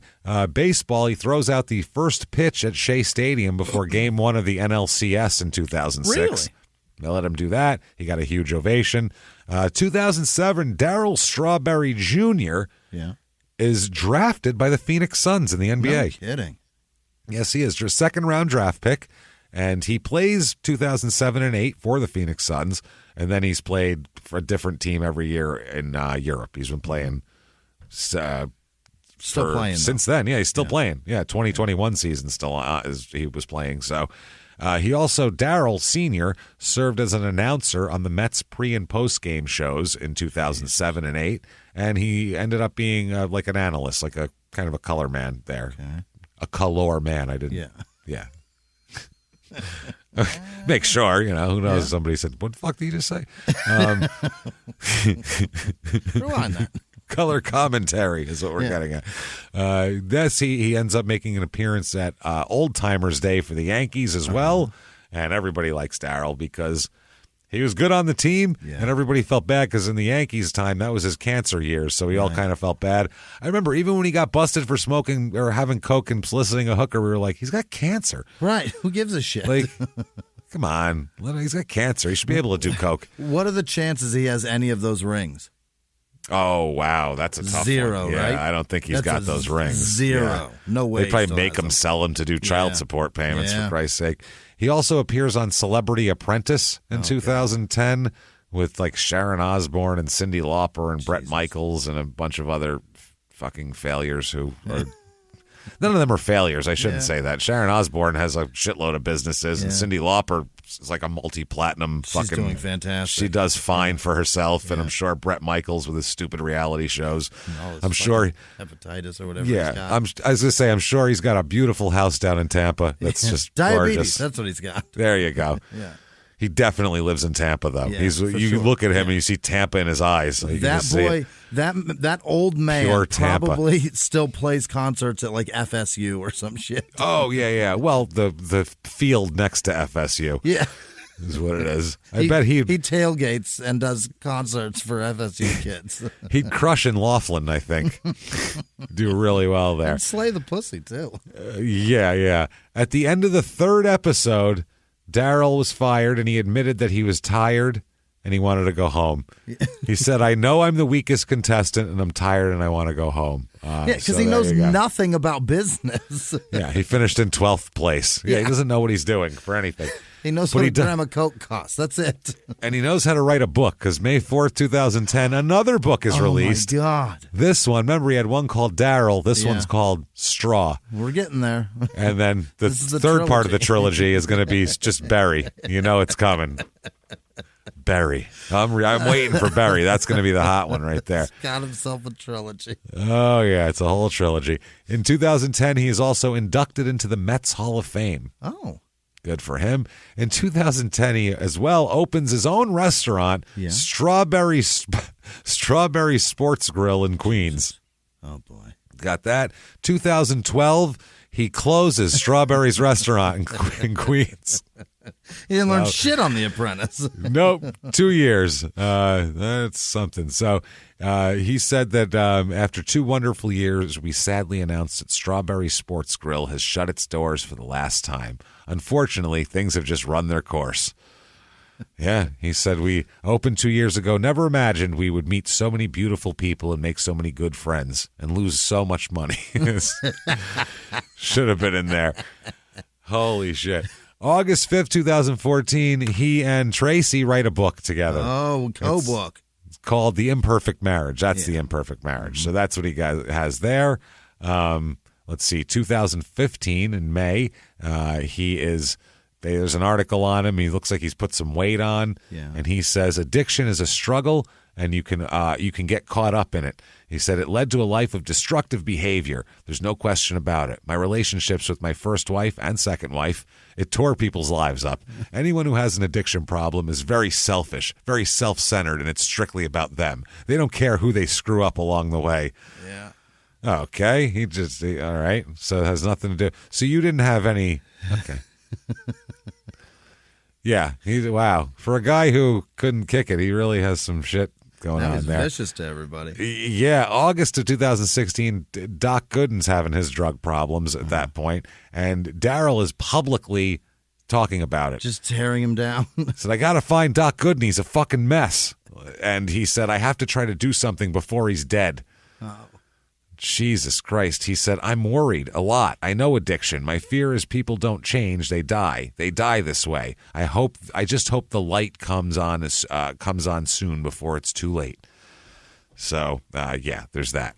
Doc was like, fuck you, dude. That's messed up. Strawberry was trying to get a hold of Doc Gooden. Doc Gooden's live-in girlfriend for 4 years before his cocaine use drove her away, said that she didn't know where he was. So that's how that works. So, yeah, he's looking for Doc, eventually finds Doc, and he says, quote, it's not the first time this has happened. We all love him, but we've all been enablers to his addict behavior, and it has to stop. Yeah. Then he said, quote, he's a complete junkie addict. Jesus. I've been trying behind the scenes to talk to him and get him to go get help, but he won't listen. He thinks he can manipulate and BS his way through everything. His son called me to beg me to help his dad before he dies. Wow. He said vicious words to put in the press, man. That is fucked up, man. Jesus, he's going right after him. That's nasty. I feel kind of bad for Doc. He's talking all sorts of shit about him. He's out over there smoking crack. I mean, I feel bad for Doc, and I'm feeling less bad for Darryl at this point because he seems like a dick and he's doing better. But who I do feel bad for, Jimmie, oh, my God, not as bad as I feel for these people. 4 different Darryl. I got a Darryl Strawberry who tends bar in England. Yeah. Yeah, imagine that guy. Oh. Darryl Strawberry. All right? Yeah, right. Isn't it? Try this mojito, innit? Isn't it? It's just a weird thing. There's a student in Denver. There's 4 Darryl Strawberries. That's None crazy. of them say what they do. They just say where they are. So there's 4 different Darryl Strawberries besides him and Junior. So that's weird as fuck. March 2017, Darryl announces he and Doc are good again. They're friends again. Everything's fine. Everything's all fucking fine. 2017, he talks about how he had a sexual addiction as well. Really? Yeah, he said it was all a pretty crazy lifestyle, you know? All addictions have to do with behavior. Yeah. He said coaches and teammates even covered for him as he had sex during games. Wow. During games. He said, quote, they were pretty cool. I would say that's pretty cool. Remember his wife? His wife just didn't realize what the wife of a ball player had to go through. Yeah, right. This is fucking ridiculous. Unbelievable, dude. So he's on Jimmy Fallon in 2017 promoting his new book, Jesus, Don't Give Up on Me, which sheds light on his addiction, blah, blah, blah. Now, 2019, he's got some shit to talk about weed. What? Now, mind you, this motherfucker's been, So he says that he thinks, well, I'll just let you hear him. He says, quote, most people don't understand marijuana is a drug. It's just the beginning. Starting off, starting people off when they're young, and then it leads to everything else. Like most young people start off with marijuana. It's a gateway. Actually, they start off with alcohol because that's the easiest thing to get because it's in their house. Who doesn't recognize that marijuana's a drug? Well, it's fucking less of a drug than alcohol. I mean, technically everything's a fucking drug. Technically, sugar's a drug. Yeah, but nobody's ever looked at weed and never assumed it wasn't a drug. Well, what makes a drug then? What? Define a drug?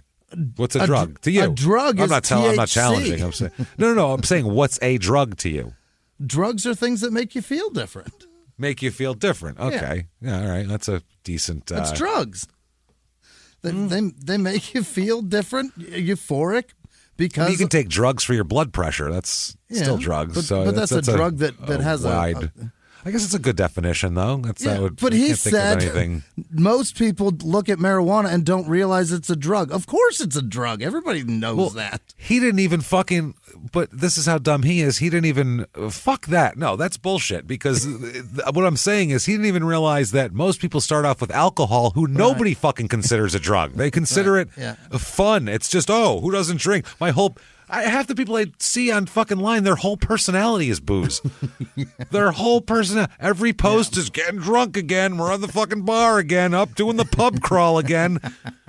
That's what I mean. They don't realize that's the first thing they fucking take because it's in the house. And then you're like, what else you got? That's the first thing that makes you feel different. And that gateway shit is like fucking Nancy Reagan bullshit. Like, I don't no, that ain't true. That's real. It's not. It's scientifically. Some people, yes, because they're just climbing a ladder. Whatever that was on that step, they'd be on. But it has nothing to do with for a new thing. Weed itself doesn't spark you to do other shit. That's not. Right. That's what he's saying. It's a gateway. I started with marijuana, and it led me to everything else. Everything else. Yeah. And he's upset with the NFL and NBA because they publicly now advocated for marijuana as treatment for pain. He's very upset about that. So he says that. He says, quote, he talks about weed and he talks about pills and all that kind of shit. And other people are saying, well, those are powerful. Like there's an offensive tackle here who says, well, they give us pills to fuck with our, so we can not have pain. He said, those are powerful drugs. Many people who take them get addicted. Right. What the fuck are we talking about here? What's worse? Yeah. Steven Jackson, who I love from the Pacers there, he's got a different take on it. He's not going to argue whether this or that. He says his response to Darryl's anti-weed rant is, quote, you a whole crackhead out here, bruh. You a whole crackhead out here, bruh. That's what I'm talking about. Anything about anything. That is beautiful. That's fucking good. And argument over. Shut the fuck up. That's it. Done. How many times you get arrested? Steven Jackson never gets arrested. You hear him getting arrested all the time? Nope. Chilling, smoking weed again. He's Chilling, a back-to-back weed. champion of that 3-on-3 league now. Love Steven Jackson. He's the shit. He said, asking you for advice about weed is like asking somebody who went broke how to stay rich. He later tried to be nice about Darryl and whatever, but he said, quote, I took that last post to Darryl Strawberry down because he's trying to get his life right, so I don't want to disrespect him or his family or kids, so I apologize to that. For that. Then in a follow-up video, he says, but if you think weed is a gateway drug, then you weak-minded. It's a gateway for weak-minded people. That's just what it is. So if you weak-minded, don't smoke weed because it's going to make you try coke and crack. There you go. If that's you, Darryl, that's because you're a weak motherfucker. Have that. That was directed toward Darryl, obviously, after he... August 2021, he's actually preaching. Oh, boy. And he says that he's preaching. That's all he cares about now is the Lord. He says people come up and say, which team do you root for, the Mets or the Yankees? And he says, I don't even like baseball. Fuck baseball. I don't remember Jesus' batting average, so I don't need to deal with baseball. He said, I'm not trying to win games for a team anymore. I'm, quote, trying to win souls for the kingdom. Fuck. God, Jesus, I'm going to fucking throw up. Oh, yeah. We've gotten away from biblical principles, and that's why the nation is falling apart. No, it's not. You're a crackhead. You don't give advice. You don't get to analyze. Crackhead. Everything you know what you've your job done is, wrong. Darryl? Wake up today. Don't do crack. Yeah. That's it. All of you people who've never been arrested for being crackheads, let me tell you what's wrong with the country and how you're living your life wrong. Hey, fuck you. How's that sound? How about let's not get arrested for punching my wife in the face and smoking crack, you fucking jackass. Pulling guns on your wife? What are you, nuts? Hollering at a cop. Fucking asshole. September 2021, his granddaughter goes missing. Oh, no. Lisa is her name, and she goes missing, and for a few days they're trying to find her, and then I guess she's found safe and sound, not like found in a ravine somewhere. Right. She's found safe and sound, and he posts that, thank you, we found my granddaughter. Lisa was found weed smoking. There you go. She knows how he feels about it. My Lisa was found safe. Thank you, everyone, for helping me find my baby, is what he wrote there. So, or that's what his daughter Diamond wrote there. Mm-hmm. So there he is. That's up to 2021. Can't get enough? Well, buy his new book. It's called Turn Your Season Around. Turn your season around. Read my fucking crack book. Fuck you, Darryl. Check out his website, Finding Your Way. To what? Why is everything about finding to him? So what, the skank section of town? Because he's searching. If you're looking for ladies and crack, you're always searching. Yeah, so it's finding. Always on the lookout. So, so there you go. Can't get enough of Darryl. He's everywhere. You can, I don't know, listen to him preach about Jesus, read one of his 19, he's more books than fucking Stephen King over here. Read one of his books. I don't know, buy a jersey. I bought a jersey. I wore it to Nashville. There's tons of his jerseys, autographs, whatever available. He's out there. It's Darryl goddamn Strawberry. And that, everybody, is Darryl Strawberry. What a fucking disaster Darryl is. You didn't realize, when you put it all, he's one of those guys that it's so long, and it was such a steady, it happened just such a steady pace. Yeah. You almost don't even think about that much shit going on because he did it over such a long period of time. But when you condense it into 3 hours, it's really a disaster. It's even more crazy how he was such a flash in the pan in the grand scheme of things, where he was good at baseball, obviously. He was a great baseball player, but it was so fast, and he was over. Very good for 7 seasons or so. Yeah. That's about it. And it was over of his own volition, too. That's the problem, is he fucked it up himself. So that man could have played baseball for 20 years if he would have just focused on just baseball. Yeah, well, the cancer might have got him out of it later, maybe. But still, that would have been 15 years of success rather than getting cut a couple times. Who knows if he would have ever gotten cancer if he lived a healthy lifestyle. Who knows what his lifestyle, how his lifestyle contributed to that. I don't know how tons of alcohol abuse might contribute to that in your stomach especially. I'm not sure. So either way, that's Darryl Strawberry. If you like that, tell the world about it. Get on whatever app you're listening on and give us 5 stars. It does help the show a lot, and it helps drive us up the charts. So thank you for doing that. Also, follow us on social media. We're at Crime and Sports on Twitter and Facebook, at Small Town Murder, at Small Town Murder on Instagram. We post the crime and sport shit there, too, so check that out. And you also want to check out the website, shutupandgivememurder.com. Right. Where, number one, you're going to get any kind of merch you want. But number two, you're going to get tickets to live shows, including virtual live show.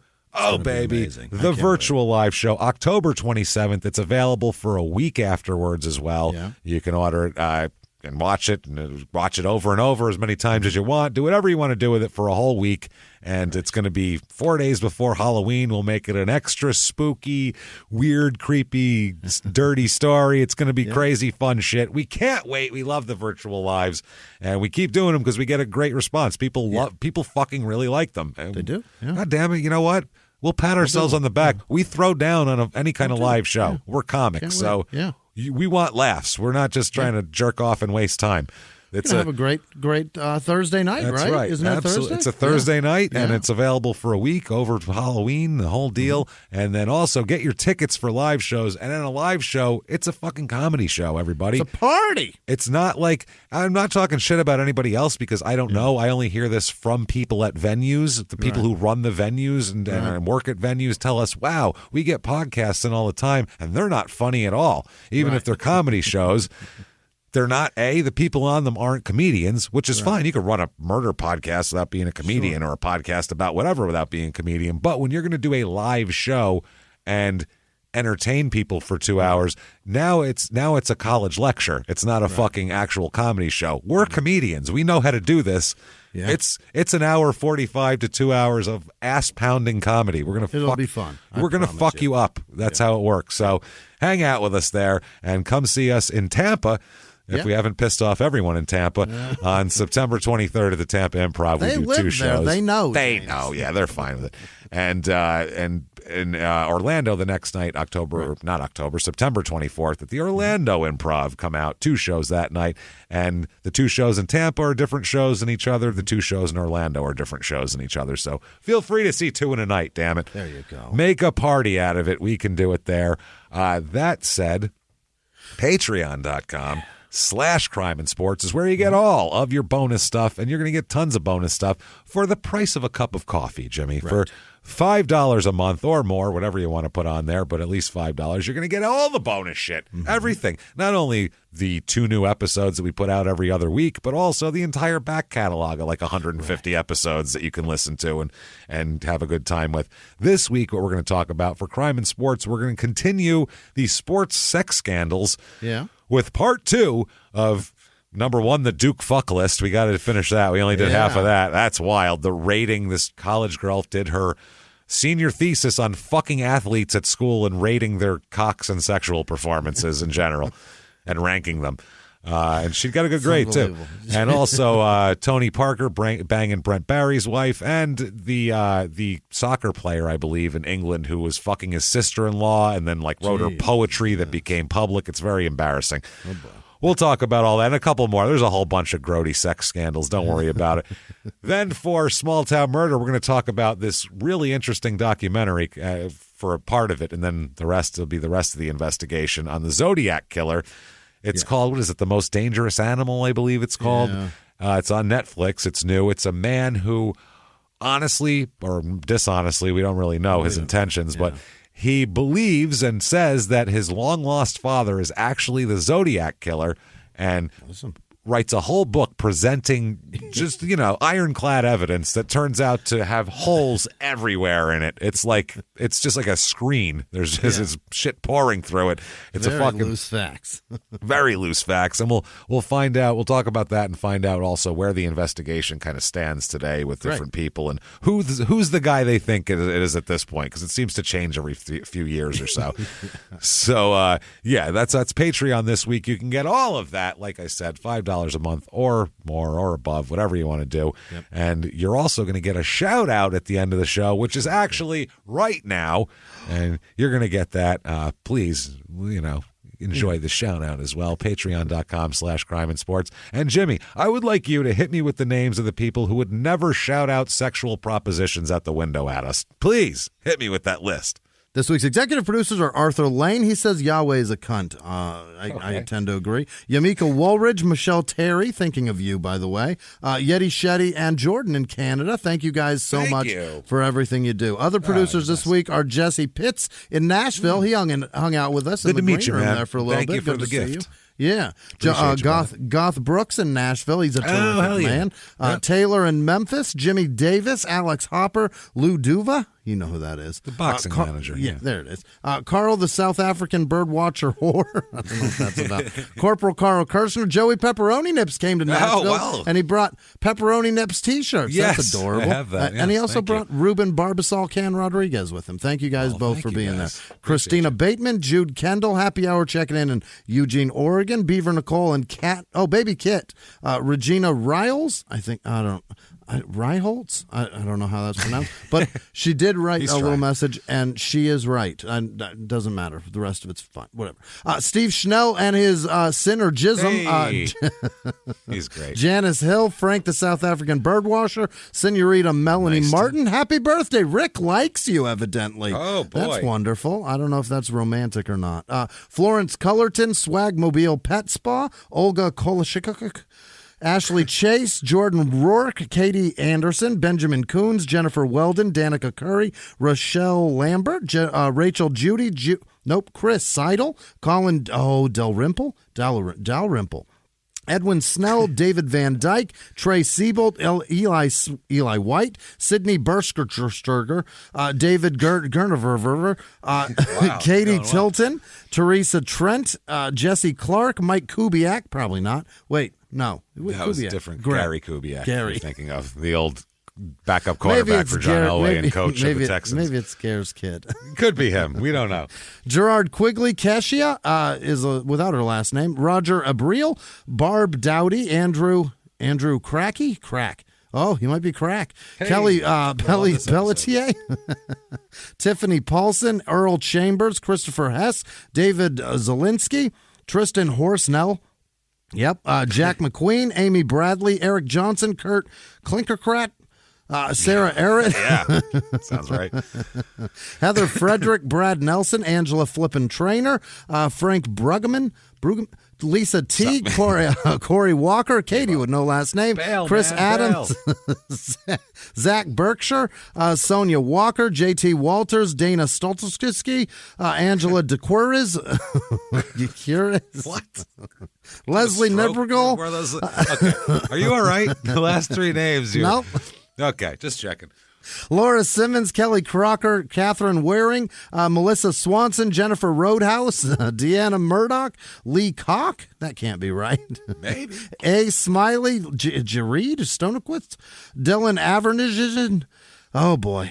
Christopher Stone, Tiffany Wonder, Sarah Garcia, Elisa Hollows, Scott Sox, Melinda Hafner, Ben McMurrin, Eric B., Dorian Cirizalza Jr., Reynard Sinclair, Michael Hutchinson, Wyatt Wood, Giselle Nomia, Valentina, Levi Clothier, Byron with no last name, Brandon with no last name, Mark Cook, Brandy Thomas, that sounds like a porn star name, JV Seam, Loey Lusk, I think, Brooks Raleigh, Christina McHugh, Elizabeth Hopman, Courtney Crane, Damian with no last name, James Schaefer, Jeff Hyde, Doug Ogden, Alex Nguyen, Riley with no last name, David Watson, Mackenzie Anderson, Eric Moore, Jen Hoffman, Keaton Simpson, Tamser Meyer, Reagan Jeffers, D. Baker, Amanda Blanche, Mason Cockrum, wow, Leif Blazard,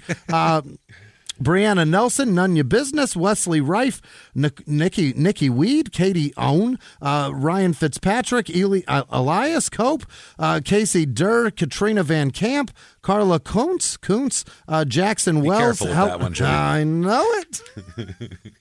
He got scared. I could see it in his eyes. He's like, Heather God. LaCroix, Madison Jarrett, Jess Gifton, Michelle Hatfield, Gary Bishop, Domicili, Sepidata, James Brookman, Dan Lee, Kirk with no last name, Shindig, Taylor Cole, Michael Stewart, Ronald McMidget, Pooja Ponchal. Ronald McMidget? That's somebody's name. Okay. Tay with no last name, Natasha Nicole, Brett Stoker, Kale Modra, Caleb Nelson, Blake M, Brandon Washburn, Mark Griffin, William Cardona, Joyce Rath, Brittany Oakley, hey Brittany, The Taco Knight, Lindsay Smith, Heather Nash, Corey Porter, Scott Folmsby, Allison McQueen, Lucen Meninga, Hannah Menanga, Danga.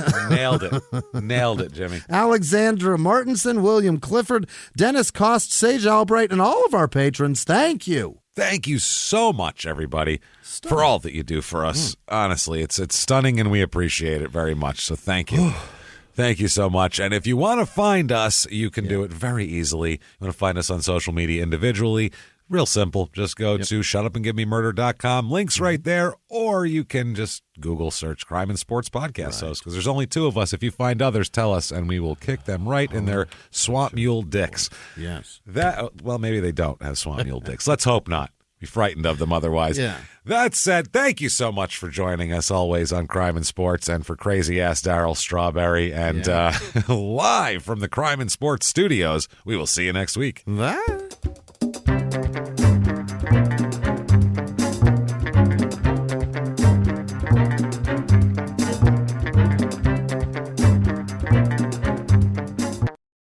If you like Crime and Sports, you can listen early and ad-free now by joining Wondery Plus in the Wondery app or on Apple Podcasts. Prime members can listen early and ad-free on Amazon Music. Before you go, tell us about yourself by filling out a short survey at Wondery.com/survey.